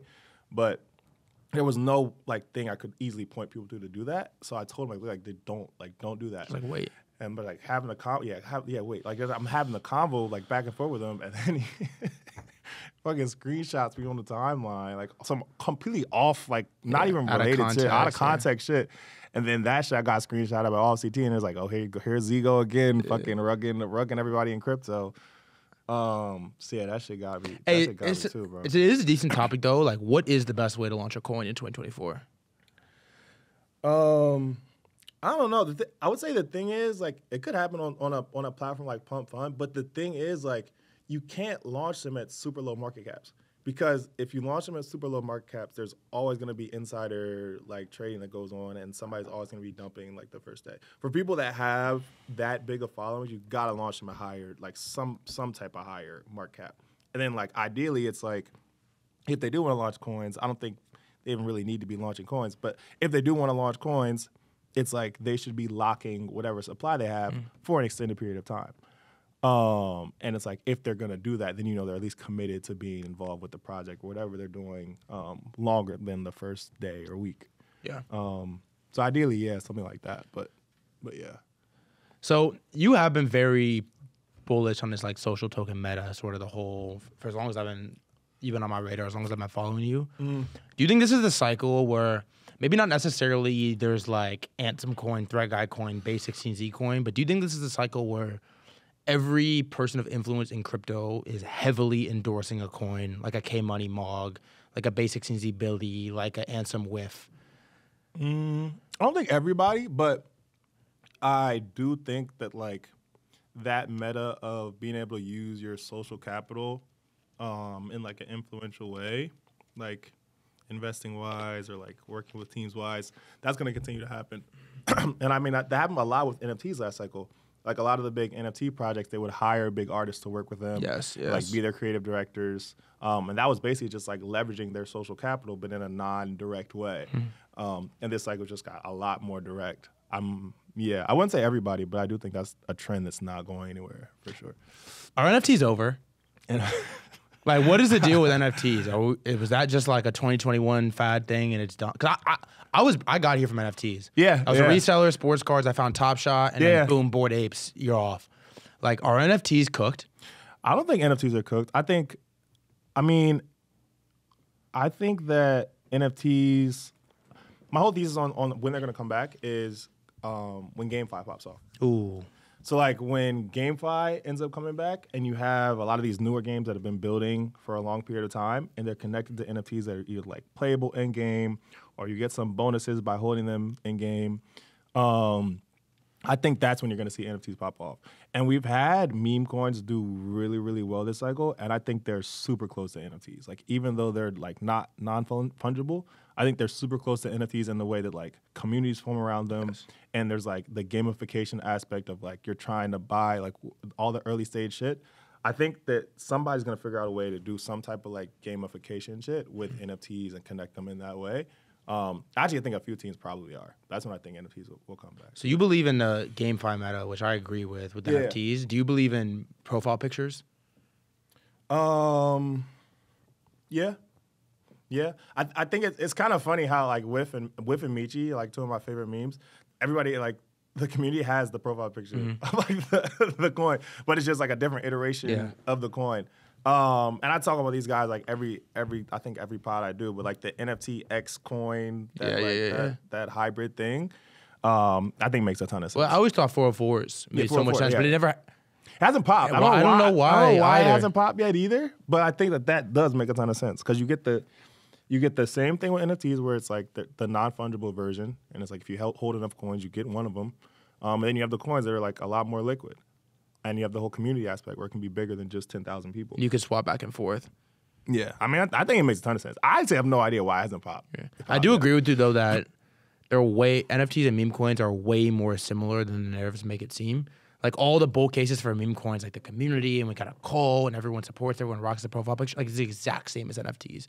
Because the utility was never driving the NFTs. Yeah. Right? It was never, like, the game that they're going to launch or the metaverse that they're going to build or like the events. It was never like the events that was pumping the. It was like you have a lot of fucking attention on Twitter and it's a cult. Mm-hmm. Like they're very similar, but I don't know, the cycle's been a little weird and the hype is like the spark is just out of the NFT market right now. Yeah. Ordinals a little bit. What do you think about ordinals?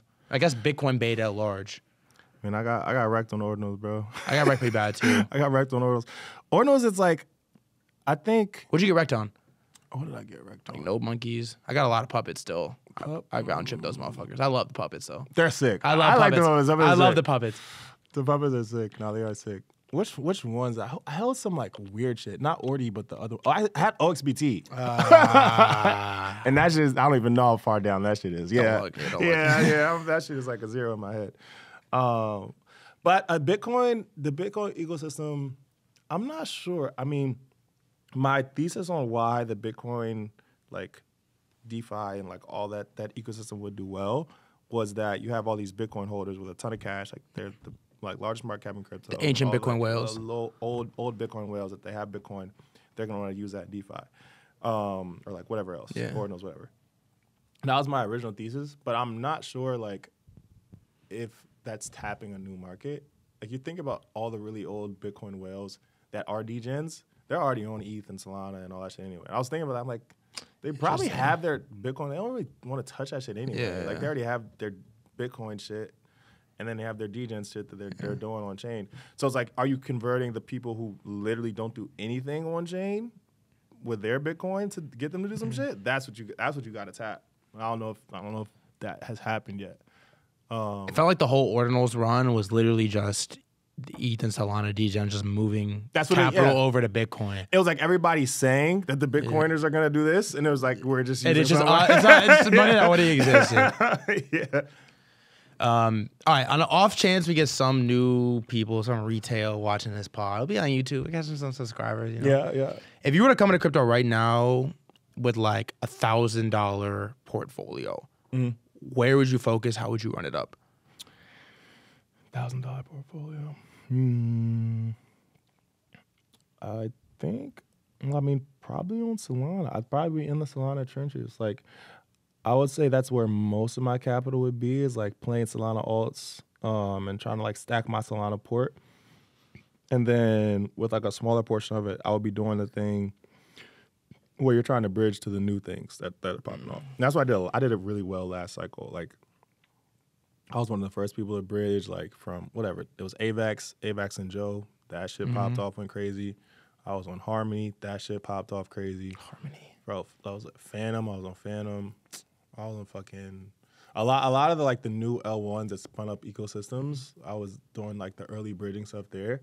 And I think you may see something similar this cycle with, like, some of the L2s I talked about earlier. I think those are going to be interesting spots that have funding, are going to have ecosystems, and are going to be like really hardcore on trying to get new users. And then there's like there's some other infra, I think plays are going to pop up, and you'll be able to like farm early on. But that's probably what I would be like. My main focus would be Solana, and then it's like the new stuff that people aren't really talking about. How do you track like your portfolio and all these like alt chains, L2s and L5s and these like 19 wallets? Man. Like, how do you track all of your funds across? You got shit on Canto, AVAX, L2s, L3s. You have 9 wallets on each chain. Like, how do you track all your shit? Or you just kind of guess? I mean, I have a lot of it I do like manually written down. I'm not gonna lie. I have like a lot of my stuff written in multiple different places. But I think what's good. Asset Dash is really good. Asset Dash is sick. Asset Dash is sick. They're like a good portfolio. They should sponsor this pod, actually. Yeah, they probably will, bro. They probably will be down. Yeah, Asset Dash. I like those guys. They're cool. And I think they have like almost pretty much all the chains, right? Yeah, they got basically everything. Yeah, they got basically everything. Oh, they don't have Zora, and that shit hurt me the other day. Oh, the NFT shit? Yeah, they don't have Zora. Yeah, I use Asset Dash probably the most out of the portfolio trackers, but it's hard, man. It's hard staying up to date with everything. I try and like do a recurring check on everything that I got, but it's definitely hard for sure. Bro, I remember last cycle I had like fucking 10 different L1 or whatever. It gets crazy. I mean, it's fucking insane, crazy. Yeah, it's fucking crazy. All right, let's talk some of the degen shit. I'm gonna start hitting the stuff that people actually want to know. Where are the WIF Sphere funds? Is it in a Phantom wallet on your phone? Like, did you spend it to Uber here? Like, where are the fucking WIF funds, bro?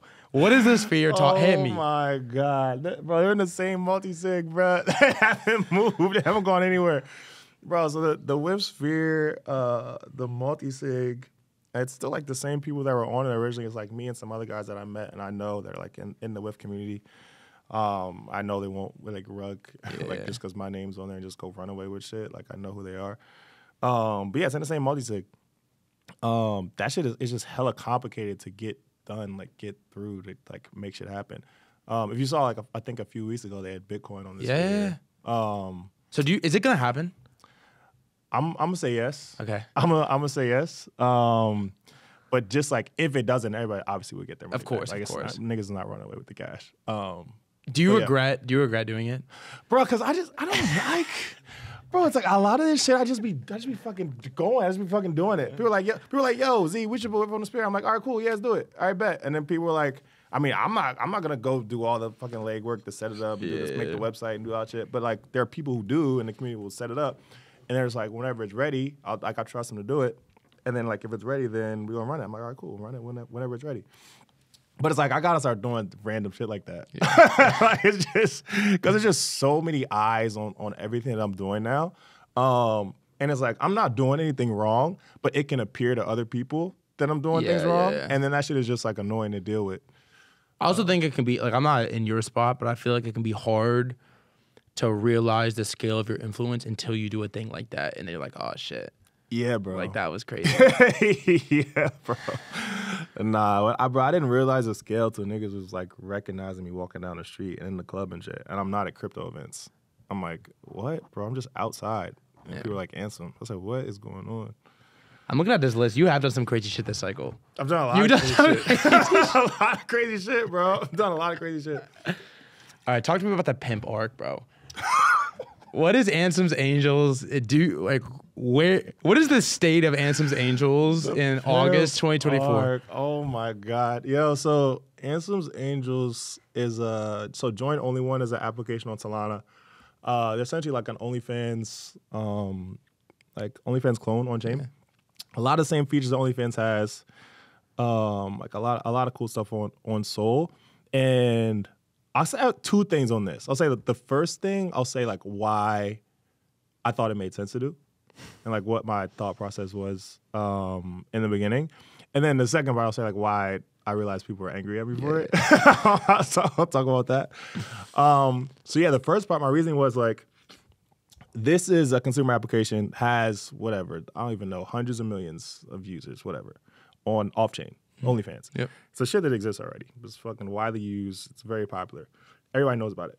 A lot of the issues that they have are issues that an on-chain application can solve. So it's like a lot of the problems that they have or like the artists have with like payments, like being the middleman, like getting like all that shit where their shit will get shut down, like banks will get shut down. Like not getting the money directly, like the relationships with the people who are like working with them, all that stuff is not well structured and would be better on chain. And in my head, it's like, well, this is an application that makes sense on chain. It already exists off chain. And I'm just helping these people who are hitting me up, be like, yo, we want to get integrated with crypto. Can you help us like get integrated with crypto? And the whole Ansems Angels thing. I think that's why I fucked up on the name, bro. I shouldn't have. Bro, Ansems Angels is egregious. It sounds crazy. Like it sounds super crazy. It sounds super crazy, bro. But yeah, so that's like one of the ways I fucked up. But that's all it is just like those like artists who were on OnlyFans or like in these other spaces, and they're like, yo, I want to be in crypto. Can you help us get into crypto? And like the CEO's mad cool, super smart guy, and knows like that space well. And he's like, yeah, dude, like this is something that could be big on chain. And in my head, it's like, I knew I was gonna get pushback for it. I knew I was gonna get pushback for it anyway, like no matter what I did, just because of what the content and all that shit is. But my thought process was like, who am I to be like, no, they can't be on Solana. Yeah. Like, oh, fuck you. Like, you can't be on Solana. Because who else is gonna be like, I'll help? Who else at the point in time was gonna be like, I'll help, and would actually like impactfully help them? You know what I'm saying? It wasn't really that. I was like, man, who the fuck else is gonna be like, yeah, I'll do this? I don't know, really. So in my head, I'm like, I don't want to be the one that's like, fuck you, just because you do this, and some people may think it's like not right or whatever else, or like immoral, whatever. Who am I to be like, no, don't. I can't fuck with you. Do you think you find yourself in some tough spots with the mindset of no one else is gonna do it, so I might as well? Yeah, bro. I all the time. All the time.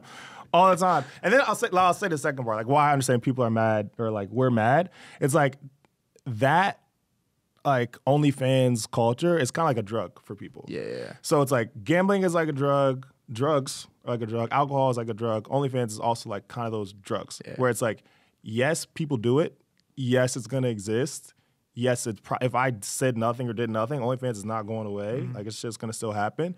But it's like if you're one of the people who is helping that exist, it's kind of like like why like you can. There's other things you can do better things. There's only other things you can be doing, and I think that's kind of the same reason that people kind of get mad at the like people who push sports gambling hard. It's the same type of thought process where it's like, yeah, people are sports betting, but people lose money sports betting. Same people lose money betting on like super low cap coins. So it's like, if you're encouraging people to do that, are you like being a good person by doing that? Or like, you know what I'm saying? Is it a net positive for crypto if you get like a ton of people on chain and then they use other applications? That was my thought process. If like there's 100 million people from OnlyFans and then they're on Join Only One is Dead, that's 100 million people on Solana that are using all these other applications. You really just want to onboard motherfuckers, bro. Bro, I was like, bro, I don't care who you are. Like, if you're not hurting people or doing some wrong shit, you cool with me. But yeah, so I understand why now. It's like the immorality piece of it and like the like aiding or whatever you call it, like aiding like that addiction. Yeah, I think that was like why. Yeah, but hey, be honest. Are you the one that sold out Jaylene's passes?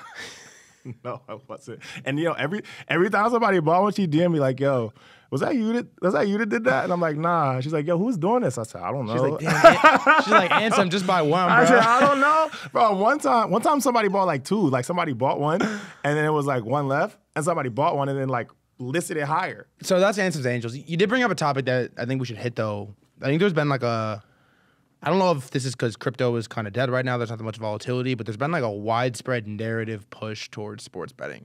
Yeah. Like, what are your thoughts on like crypto versus sports betting versus the future of gambling? I think that meme coins are kind of in the same vein, and like when you're buying super low cap coins, you kind of have the same hit rate of like the 5-leg parlays. Yeah. Where it's like people never hitting those 5-leg parlays. Like you trying to bet $10 and make $1,000. It's not happening. It's just like most of the time, this shit's not happening. But the thing is with meme coins is like it's also very low hit rate, but the upside is way higher. It's like if you hit a meme coin at 100K and it goes to $1 billion, you're up whatever it is, 1,000 or 10,000x. Whereas you're not getting that unless you do a fucking like 100-leg parlay, and which is just not happening. So I do think it's gonna be as popular, if not more popular, than sports betting at some point. I think that whole area of like the low cap gambling and crypto is gonna be a big thing, especially if people figure out a way to make it more like more like supportive of the community. Because like when you're doing sports betting, that money's gone. It's never coming back to you. You're not. I mean, unless you're one of the people that bets a lot and you get rakebacks, that money's never coming back to you. But I think there is a way to create an ecosystem where it's like that money does kind of circulate back to you, or there's ways to like increase the odds of what you're hitting on. That's the thing for me is like, yes, crypto in a way is like gambling, but it's gambling that you can get good at, like, and you can improve your skill set at. Like trading is not like gambling with an edge. Yeah, for sure. Like you can improve your edge in a lot of different ways in crypto, and that's why people play the game so much. Because, like, you can get better at it. So you think meme coins will replace the low end of sports betting? I wouldn't say, like, replace. Like, I don't think people are going to stop sports betting, but I do think it's going to be as commonplace. It's like people are going to be, like, gambling in crypto on low caps in the same way they gamble on sports betting. Because my, like, meme coin super cycle take was, like, I should have graduated college this year, right? I dropped out of my freshman year. And everybody I know that's my age that is like works a minimum wage college job, you're broke in college, has like a sneak sports betting addiction. And and none of them have ever made any money ever. Any nominal amount, ever. No. And the money that they lost, or the money that they won, they lost 2x. So I'm looking at this and I'm like, man, you could make $10 40-leg parlays for your entire life and you're never hitting it. Even when you do hit one, you're just gonna give it right back. Yeah. At least in meme coins, like we were talking about the Sundog. Like at least you can hit. At least it happens. Like you can actually hit for the life-changing amount. Yeah. Or like your hit rate is just higher. Even in the pump fun froth, like your hit rate is just objectively higher and you could have an edge. I mean, like you're never gonna have an edge in sports betting. You're just not. And the people that have an edge, it's like so minuscule, arbitraging across different. Like, bro, have you ever talked to like a professional sports bettor? Like, bro, their life sucks. Yeah, like it's and not. They're the professional, right? Arbitraging lines and like with the deepest of edge you can have, and it's still like minuscule. Like it's so trivial. It isn't even worth it. That was always my thesis. I'm like, all right, bet. Like I can convince my 22-year-old homies they got like $100 in the account and they're gonna throw it on like Eagles money line to buy a couple pump fun coins instead. Yeah, it's like, and also in crypto, you can roll your gains into safer things. It's like people know Bitcoin like has fundamental value, is going to be around for a long time. No matter else what you think about the different areas in crypto that are like gambling, people have stamped that Bitcoin and obviously like Ethereum and Solana, I think also are going to be around for a long time. And like crypto's not going anywhere. So it's like when you do hit on those plays, you can roll that into stuff that you know is like going to hold its value. Whereas in sports betting, if you hit, I mean, sometimes people pull out like a ton, obviously. But it's like in crypto, you can compound a lot harder, like a lot easier, I think. Does any part of you want to just put all of your money into Bitcoin and fuck off for 2 years? Definitely thought about it, bro. Like you literally just tell everybody you sell everything and just like keep that shit in cold storage. I had this, actually the other night when I was with you at dinner, I had a long convo with Basic CZ. And we were talking, and it was pretty doomer. Yeah. We're talking about how the trenches were cooked. Yeah. And he basically compared it to like sneaker reselling and what happened. Whereas like there was like a huge edge in sneaker reselling. There was like dumb profit. Anyone could make a large amounts of money. Then it got hyper competitive. Everybody came in with the crazy bots. The botting got competitive. Then the manufacturers realized, oh fuck, like we can just print unlimited new drops, new releases, hype them up. We can make more money, right? Clip, too competitive. Kind of what's happening with pump fun meme coins. Yeah. And then the same thing happened when I went to sports cards. It was like, it was a very hobby niche. Not that many people were in sports cards. It was COVID. It was stimmy season. People were looking to buy anything. Yeah. You go to sports cards, everyone starts flooding in the second or third wave. And the manufacturers are like, oh, fuck. It's Zion, Ja Morant rookie year. People are going stupid for these cards. We can make billions on this. Yeah. They start printing unlimited cards. The bots get more competitive. The margins get tighter. Same thing happens. Everything sort of dumps. Yeah. And it's kind of happening in meme coins right now, where it's like, it wasn't that many coins. Like we were talking for a while. The only beta on Solana was Bonk. Right. And that was it. Yeah, there wasn't that many coins. There was a huge edge. Even like when Whiff happened and Pepe happened, there wasn't that many coins. There was no pump fun. Yeah. You could come in with not that much capital, make a lot. Then it gets hyper competitive. There's millions of coins. The bots get tighter and more specific and more competitive. Everyone and their mama is trading memes. Yeah. And then you look at it now and you're kind of like, ugh, I don't know. What's the next thing? And we kind of had this back and forth where we're like, fuck, I don't really, like, if this is it for memes, which I don't believe it is, I don't really know what the next thing is to get excited about. I guess it's a long-winded way of saying, like, what are your thoughts, but also, like, what is exciting to you right now as, like, that next thing in crypto? Yeah, it's a good question. I mean, I think that, like, for me, that pump fund trading, that's like a mini game. Like pump fund is like that's like a mini game. It's like it's kind of like a game. It's a game of fucking trying to guess which one is gonna pop off pump fund, make it to the LP or whatever. But I think there's like a lot more ways you can get creative with those mini game type of situations in crypto. And Solana is a great place that can enable all of that because obviously like you can process a ton of transactions, super cheap fees per transaction, and users can get hit like all those microtransactions can exist really well in Solana. So if you look at like all the games, a lot of the mini games that popped off on like iPhones, Android, like back in the day, like Flappy Bird type shit, where it was like stuff where people were just playing. You're playing Flappy Bird, you didn't get. There's no monetary incentive for people playing Flappy Bird. They're trying to get the highest score, whatever, beat everybody else. There's a ton of ways in crypto to build games similar to that on chain now that can have also a financial aspect to them. And then it's like, if you add that financial aspect to all these mini games, and then you add the community aspect on top of that, where everybody's on chain, everybody's competing against each other, I think there's a lot of creative things that you can do in that space, and nobody has really tapped that yet. Like, what mini games would you play outside of Pump Fun right now? Nothing. So you kind of look at Pump Fun as like one app in the millions in the App Store that popped off. 100%. Like, Pump Fun is like, for me, Pump Fun is one of the clearest indicators of the PMF Solana. Because it's like Pump Fun makes more revenue than Solana does daily, how weekly, crazy whatever. Is that? Like, and it can only do that because of how easy it is to process so many transactions on chain for Sol and how cheap it is for Sol, whatever. But it's like, if you can have multiple different applications like Pump Fun on Solana because of how it's designed.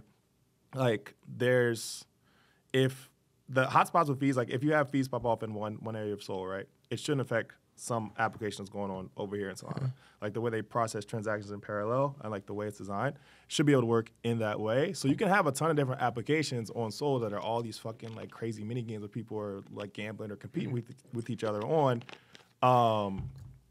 that can like pop up at the same time. And there's like also the like gamification of other stuff where it's not as much gambling, like the Moonwalk app, where it's like people are just like betting on who's gonna do the most steps in whatever X amount of time. And that's like a very simplified version of just like fitness stuff, but I think that there's gonna be a ton of mini game type of apps that pop up on Sol. So I was a youngin' for this, but like my understanding of how like the internet evolved is like early iPhone days, there was this like gold rush for developers to come build apps, launch them on the App Store and just fucking print. Do you think we're gonna see that like, or maybe seeing it right now, that gold rush for developers to build crypto apps on Solana, on Monad, on these like hyper performant chains? I think so. I mean, I think so. I honestly do think so because the difference between crypto and like those apps on the App Store, I mean, some of them are financialized, but a lot of I think the apps on crypto are going to be. But they couldn't really figure out to monetize. Money. It's like, all right, you charge 99 cents for your app, or like there's some like Clash of Clans was killing me with the microtransactions and shit, but like they're tough to monetize. And it's like, I mean, in theory, it's like the margin should be much better on like blockchains that are performing in that way. So yeah, I mean, I think so. I think that's like a completely open design space for me. I don't think it's really been explored yet. Do you have interest in like building apps on Sol? For me, it's like I want to be the one investing in them. Like I think one of the superpowers that you have when you are kind of like this whatever main character, like you have like distribution, is you get access to a lot of like really, really smart people. That's one of the things I do like about having so many followers. Like I get access to a lot of the smartest people in a lot of different areas that I never would have been able to talk to before. It's like if you have like 100 followers, nobody knows who you are. You're not gonna get to talk to all the best developers, all the best founders, like the CEOs of all these different L1s. Like you can talk to if you like have a platform like this. And when you do have a platform like this, you also can invest in those up and coming teams like before they go live, before they go public. So that's one of the things for me is like I don't have the capacity to build all of these different games like myself. I mean, if I were, it would have to like be something I commit to, and I would have something I'm committed to building right now. But I can invest in them Yeah. and I can like help them Yeah. with distribution and all that. So What do you think about the state of like crypto angel investing in 2024? I think it's actually in a good spot. It's Really? just like, yeah, I think it's in a good spot. It's just that like you can't be doing the same deals everybody else is doing. It's like I think a lot of last cycles. I didn't do really angel investing last cycle. I didn't do angel investing last cycle. But I think a lot of last cycle, from what I heard, it was just like a lot of infra stuff. Yeah. And a lot of the infra stuff is like got super bloated super quickly. And I think that trade of like infra coming out at 10 billion is probably done. It's crazy. Until you prove out that you deserve to be at 10 billion after this cycle. So it's like, I think the Alliance style guys kind of have a good thesis on this too. They've essentially been saying that this is the application cycle for crypto. And it's a lot harder to invest in apps. For sure. Like, You it's can't a just like lot close your harder. eyes and throw darts. Like if you I would say last cycle, if you were investing in an L2 at super low, you knew it was getting marked up. Like almost no matter what, you knew it was getting marked up by somebody, because somebody was just gonna fund it. But with apps, it's like it's a lot harder to invest because you need to know like if they're a really good founder, like if the app's gonna like that whole thought process is harder for people. But I think if you have access to those type of deals, then you can do well. Because that's what's going to pop this cycle for me, I think, like apps. I feel like there was this narrative for a while, sort of like 6 months ago, 3 months ago, that was like, it was kind of a cope narrative, but it was basically like the only way to make it is to get in like cabal deal flow. Like, can you make it this cycle without angel investing in sick rounds? Yeah. I think definitely, especially because now that that's like the consensus, and a lot of people like don't want to buy a lot of infra at super high vals.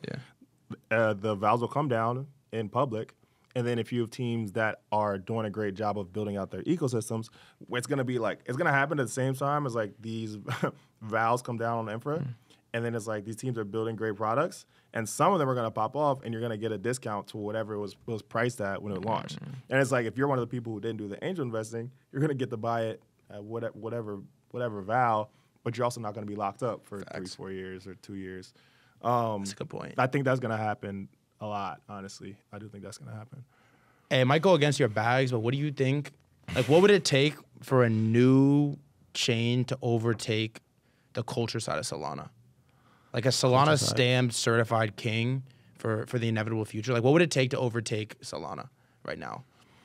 I mean, time is honestly the biggest thing. Because even if you have Solana right now, right? Even if there's an L1 that comes out that's as performant as Sol at launch, and you can build the exact same applications that you could on Solana on that other L1 or whatever it is, or L2 or whatever it is, you still need that community of developers, community of people, like community of traders to like be there and be active on chain. And I think that just takes time to build out. What I honestly have been thinking a lot this cycle, how I've came into it, is I think Solana's going to do really, really well, like more than people expect, which has kind of been happening already. And then once it does really, really well, there's so many different projects launching, like late cycle, that are still not even out yet. And it's like, if you have Solana at like 1,000 plus or something like crazy high, and then you have something new that drops at like 1/10 of the val, there's going to be a lot of people who they're going to have to take profits off the table, and they're going to be looking for new things to rotate into. Whereas last cycle, it was like everything was out at the same time. I would go from Solana, Luna, AVAX, Harmony, like you could just all at the same time. But this cycle is going to be like something like Solana, then maybe like Monad drops, then maybe like some other L2 drops, and you have all this other stuff drop, and they're not all out at the same time. So it's like the rotations between the different L1s, in theory, should be like easier for people to make because they're not like stuff's going to be peaking at different times. So that's how I've been looking at it for a while. I've been like, yo, Solana goes to 1,000 or 1,000 plus, and we catch a 50x off the bottom, clip that, and then look for the new stuff that's coming out. You really think Sol is 1,000 this cycle? Yeah. Yeah, I'm not joking. I really do think. What does Bitcoin top at? I've been saying like 250K. Fuck. I feel like even if we're only in the third inning, I feel like there's a lot of people that felt caught off guard on their heels when the cycle started? I know I did a little bit. I did, yeah. Caught off guard on their heels. Super hard, yeah. And then feel like they really underperformed like the first couple innings, the sort of leg up. Do you think now is like the time to like rebalance, reset, and sort of like change your narratives and your viewpoints as we like hit the later or the mid to later stages? Yeah, I think so, especially if you feel like you underperform, because I mean, we kind of had this period right now. We've been sideways for a few months now. I mean, most alts topped in March. Even Bitcoin and ETH and Sol haven't made new highs in like 5 months or whatever. I do think now is like you should think on, say if you were like at zero. It's like think about somebody who's completely zero or whatever, has all cash, right? How would they allocate crypto? Yeah.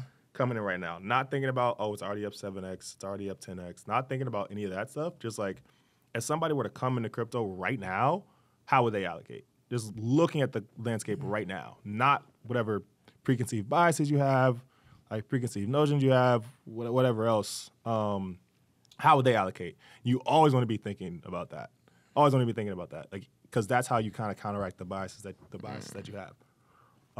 I do think now is like the perfect time to be doing that, honestly. Yeah. I got like one more topic for you, and I got some rapid fire, and we'll call it. All right, bet. All right. Will we see another Ansem boxing match? Yes. What happened, bro? Yes, bro. I can't go out like that. What bro. happened, bro? I can't go out like that. I cannot. What happened, bro? So I mean, I'll tell how it originally happened, bro. Like I was just drunk. I was drunk one night. I was out, and I see Barney on Twitter talking about, yo, like nobody wants to fight me for fight night. Does anybody want to fight me for fight night? And I was like, yeah, whatever. I'll fight you. I just replied to it, and it was whatever, like 2 a.m. And I wake up the next morning. You got a contract in your inbox? Yo, they were on me so fast. It was like, whatever, Rookie and, what's the other bro's name? Rookie and a few of the other guys were like, DMing me like, yo, you serious? Like, you serious? Like, we can lock it right now. Like, we can lock it. Like, you serious? We'll lock it. Like, yeah, lock it. All right, cool. And I think that was, I want to say it was like February. I want to say. But yeah. So I've never boxed before. But I like played other sports all the way up. Like I played football, basketball, track. I'm like, yo, it can't be that hard. Like just to learn whatever. So I got a trainer and I was like training with him, but I was never like, I wasn't as consistent as I should have been with like the training. How many training sessions? I mean, I had a few of them. Like, I definitely was training. But like I was also going out like traveling. You saw, I've been everywhere this year. A crazy life. I've been everywhere this year. I would go to like Miami for a few days. Bro, text me like, "Where you at?" He's like, "All right, you're down there. You're gonna train while you're down there, right?" I'm like, "Yeah, Hotel gym. I'm in space. Yeah. I'm all over the place." And then I get to Dubai, and I landed on Monday, and I was drunk Monday. And then I think we went out again on Tuesday. I think I chilled Wednesday. And then Thursday, I didn't drink, but I was out till like 5 a.m., like the night before I was supposed to fight or whatever it was. So I'm out like all week, not sleeping. Are you thinking about the fight while you're there? You're blocking it a little bit. Yeah, I mean I was, but bro, everybody that I sparred, I was like cool. I was chilling. Like I had no issue with sparring. I done the sparring. I'm feeling great. I'm like, all right, cool. I'm in Dubai. I'm going out. And yeah, no.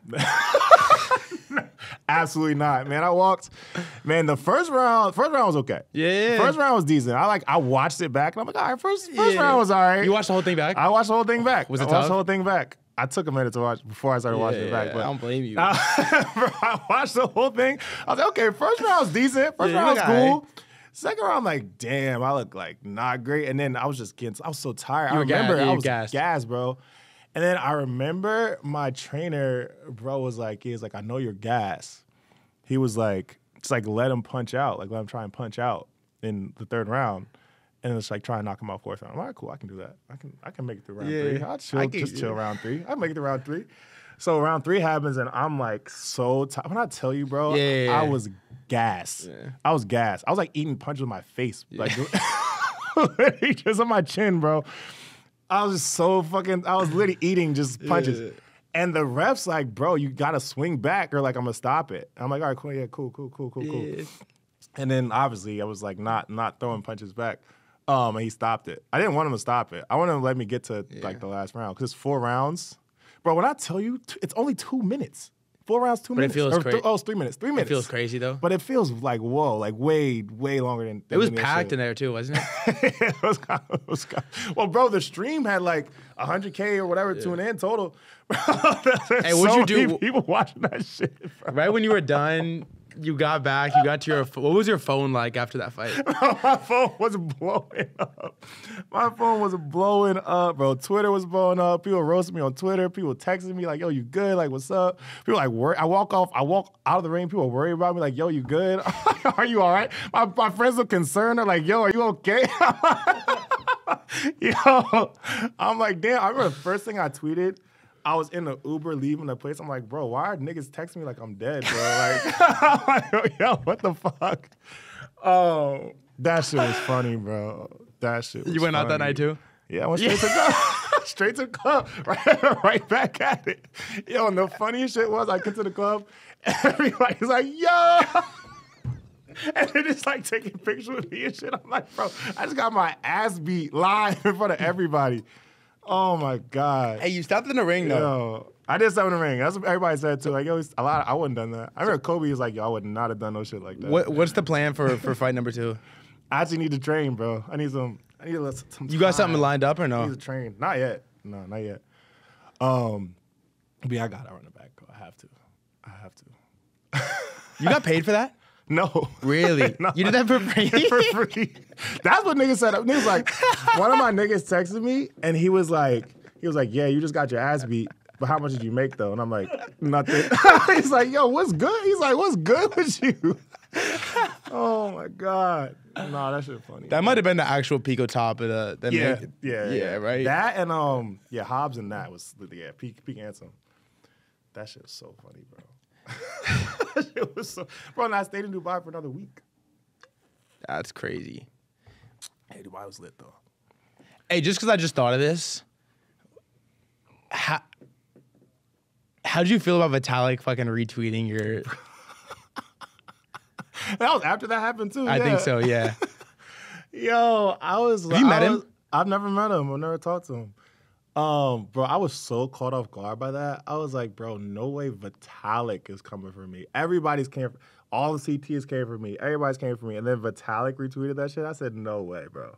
Vitalik never comes for Anybody. Anybody. He never gets pressed about anything. I said, ain't no way, bro. No way.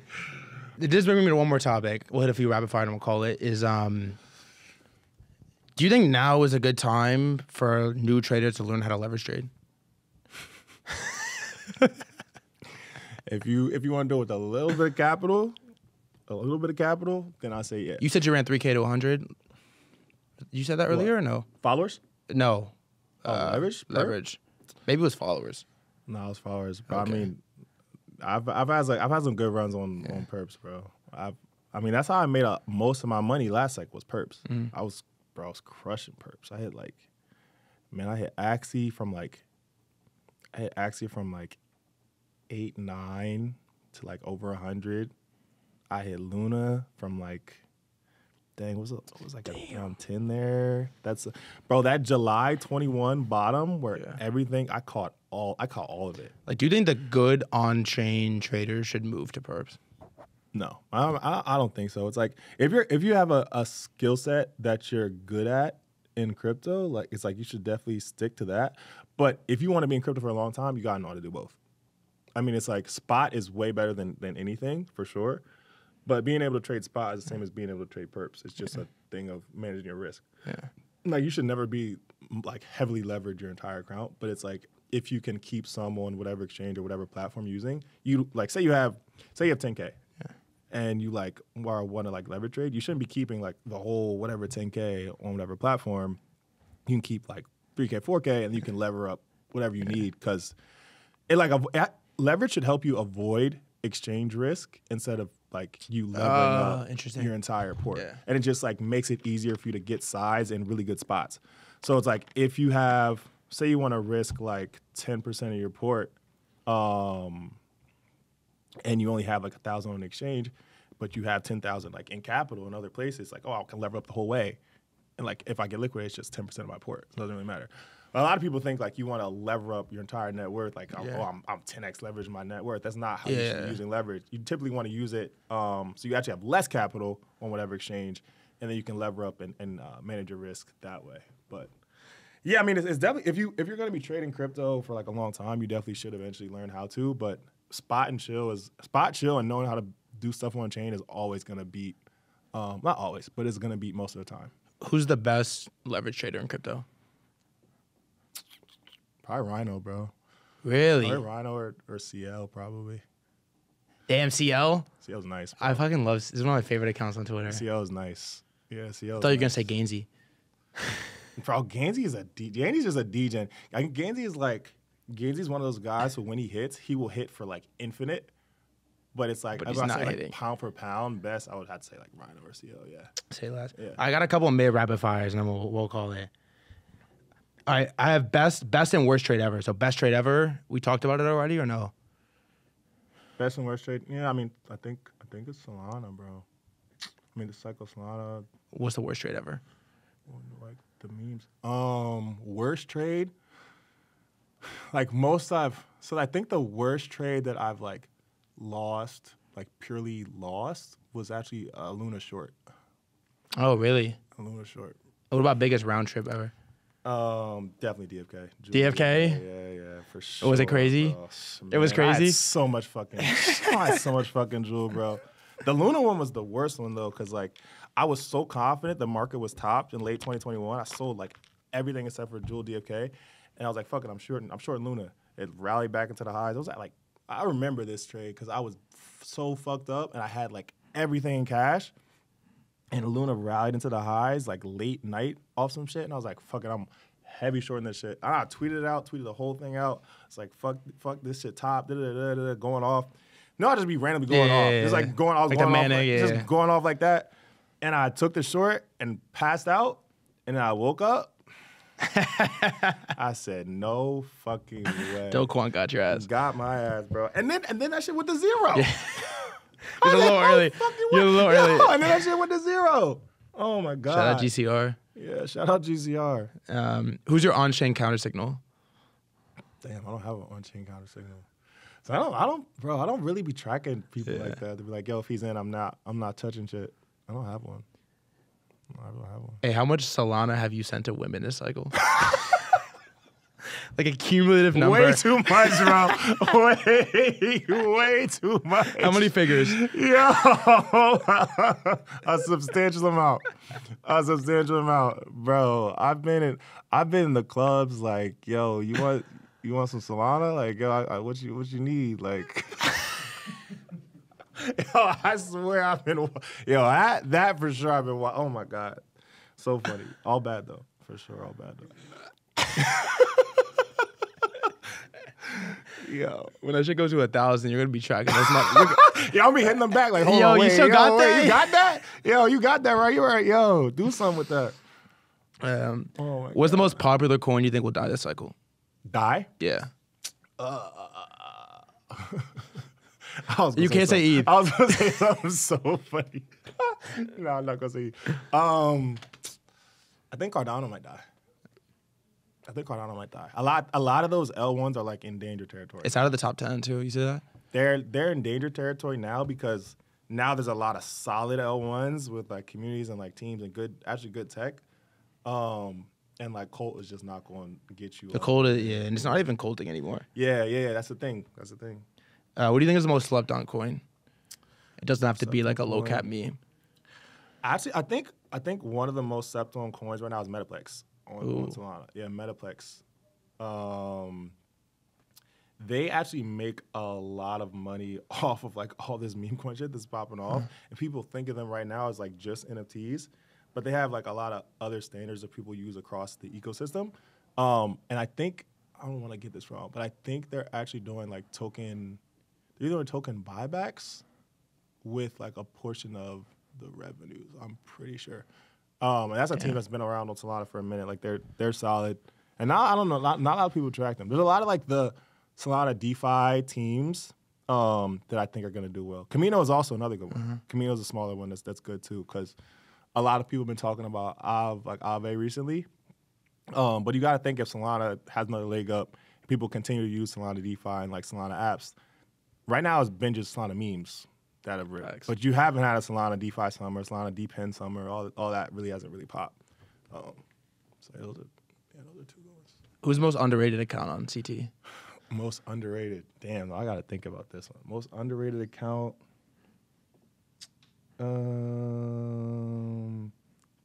who do I talk to a lot that's underrated? And Basic CZ is not an answer. He's not underrated no more, bro. He's not underrated no more. That's the homie, but he's not underrated no more. Dang. I think Chumba, bro. Chumba's pretty underrated. I like Chumba a lot. It's a tough one to put on the spot, I'm not gonna lie. Yeah, I was like, yo, I need to pull out my phone and check. Chumba I think is good. Fire. And this is the last one. It's not really rapid fire. Hella people ask me this. They're like, you gotta ask him this. I gotta ask him this. This cycle, I guess in general, do you think you're a hero or a villain? Bro, I think I'm like 50-50 right now, honestly. I think I'll end on the hero side. That's what I'll say. But man, it's like the thing is though, like it's a difference between the perception and what I've like actually done. Cause like a lot of the celeb shit, people thought I launched every single one of those coins. So like if I had launched every single one of those coins, then yeah, you could argue I'm a villain. A lot of people think that. But yeah, shit is crazy. The difference between perception and reality now for me is nuts. People be sending me shit that just makes no sense, bro. Like there's some people who think I like still am working at a VC and like I'm plant. Do you think Kobe tweeted that there's a bunch of influencers that are playing? Do you believe that? I definitely think there are, bro. Because there's no way that people log onto CT so frequently every single day and only post negative things. How is that even? You don't gotta call them out, but do you like have confirmed know who a few of them are? I don't know. I don't know who any of them are. I wish I did. But then in my head, it's like there's no way that people are just like every single day. How? Like every single day. If you work in the industry or like know people in the industry, you either hate everybody or like which is possible, I guess. Or it's like you're literally trying to kill the entire thing. Yeah, and I think like also too, it's like the psyop shit is so strong on CT now. It's like you can't even really differentiate between. No, you don't know what's real. You can't differentiate between like CT people that are actually like psyop and shit, because there's hella people who do shit all the time, just crazy, and then actual people that are trying to cause discord. You know what I'm saying? Like, yeah, there's crazy. Like layers within layers within layers. Yeah, and there's so many people on CT now too. It's like there's hella people. I guess the final question to wrap on is because there's a lot of people watching this. Most of them have not made it. What is your advice to all these young crypto MFers out here grinding and have not made it yet? How do you make it this cycle? I'll work everybody else. That's honestly how. It's like, so I would say like that Tron shit. That Tron shit is a great example. Where it's like, usually I would have been the first person buying shit on Tron. Last cycle, I would have been the first person buying shit on Tron. This cycle, I'm not. I'm like, not right now. I'm just not that person right now. But if I was like super in the trenches, where I think if you're trying to be literally running from 0 to whatever, 1,000x, 10,000x, you got to be the first to every type of spot like that. Because if you're the first to every type of spot like that, there's just no way you don't eventually hit for something like pretty big. I would say that, like being super active. I would say it's important to have a group of people that you work with, like a small group of people that you're doing research with in crypto that will see stuff when you don't see it. And then I'll say the second thing is make sure you're doing more research than the average stuff that you see on CT. What you see on CT is usually late from when you should be. And research doesn't just mean scrolling the timeline. Yeah, research doesn't mean scrolling the timeline. That means like being active on like teams pages, like being in Discords, being in like chats, like reaching out to people who you like don't know and trying to talk to them. That's what I did a lot. My first cycle, I talked to a lot of, or tried to talk to as many people as possible I didn't know, or I was just on crypto, CD. Nobody knew who I was. I'm just interacting with stuff on the timeline, talking to people, reply guiding people. Reply guide in crypto actually will get you a lot, bro. Will get you a lot. That got me here. I'm not gonna lie. To this pod, by being a reply guy, I swear to God. Bro, reply guy will get you a lot, because if you can show that you know what you're talking about on the timeline in somebody's replies that gets a ton of attention and eyes on them, and a lot of people just see it, it's like people are gonna find you. That's how I found a lot of CT accounts like that, bro. Like I found Rhino when he had like 50 followers. Damn. 50. I'm about to go put noties on. Like I'm telling you, bro, and like people that are really good traders, like really good researchers, that nobody knows who they are, but they're just grinding in the trenches. And they're just like always on Twitter, like boom, replying to this, replying to this. I found a lot of people like that, because I remember people were doing that to me. Like people were boosting me. It's like I'm gonna do that for everybody I can too. Hey, this is my actual last question, the personal one, selfishly, is especially when you're on your last cycle, first one to Tron, first one bridging to every new L1, first one in every new trend. Yeah. Like as deep in the trenches as you've ever been, how do you do that knowing you're in a bull market and then balance like personal relationships? What's impossible? Bro, it's impossible. That's the thing. Like, one of the hardest things for me last cycle, and actually one of the reasons I lost money in 2022, was because I was so deep in the trenches and like so deep in looking at charts every single day for so many hours every single day. I wasn't doing things outside of like crypto and like in real life. And that's one of the things too that you got to make sure you do is like, even if you are super active, you got to make sure you're consistently like maintaining those relationships outside of crypto. And it's like, it doesn't have to be a ton of time, but you have to, something that's like recurring or something that you're continuously doing, so that when you think market is stopped or when you want to pull out or you hit your number or whatever else that you successfully do, you can actually turn it off. Because for me, I couldn't turn it off. I really couldn't turn it off. I sold pretty much the top in late 2021. But then, like, I still had Jewel, so I was still, like, paying attention to the market. And then I bought back, like, some stuff early 2022, ended up losing a lot that I shouldn't have lost. Just because you were like... Just because I was like, bro, I gotta trade. Like, I gotta do something. I couldn't just be like, yo, I'm gonna chill. I remember I was literally, I went to the Eagles, Tampa Bay playoff game in January. And I was like, I didn't want to pull out of the market because I just thought I was so right that shit was gonna go up. I didn't even take my shit with me, bro. Like, I didn't even take my ledger. I just left hella wallets. I was like, oh, I'm right. I'm gonna be right again. I'm gonna just make money. And I went to Tampa. Oh, you went to Tampa, left here, and I'm like, while I was down there for whatever 3-4 days, shit just like crashed.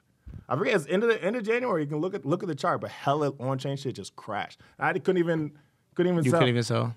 Couldn't even do anything. Because I literally just couldn't, like, unplug from the fucking Matrix crypto shit. And I wanted to do other shit. Like, I wanted to go to the game. I'm like, bro, I just made all this money. I got to spend it on something. Like, I'm going to the game. I took my boy to the game, too. Like, took my boy to the playoff game. And we got smoked, by the way. We got smoked by the Buccaneers that year. But yeah, that's the thing. You gotta have some sort of balance. Like, it's good to obviously be more active. Hey, but the counter would be you had no balance and you still made it. Yeah, but I mean, I would have had more bread to buy Solana end of the year. That's why you having friends is important though. It's you can be unplugged and everybody else is plugged in. Yeah. And then it's like when they need to unplug, then everybody else is plugged in. It's like, yo, if something that you really are about to miss, you can be like, yo, you need to pay attention to this. But yeah, don't get fully sucked into the Matrix, bro. Because that will fuck you up. Ansem, bro, it was a fucking banger. Yo, appreciate you, bro. Thank you all so much for pulling up. Thank you all so much for supporting. I'll catch you when I catch you. I'll see you when I see you. Have a great rest of your day. Love you, motherfuckers. We're back. Peace.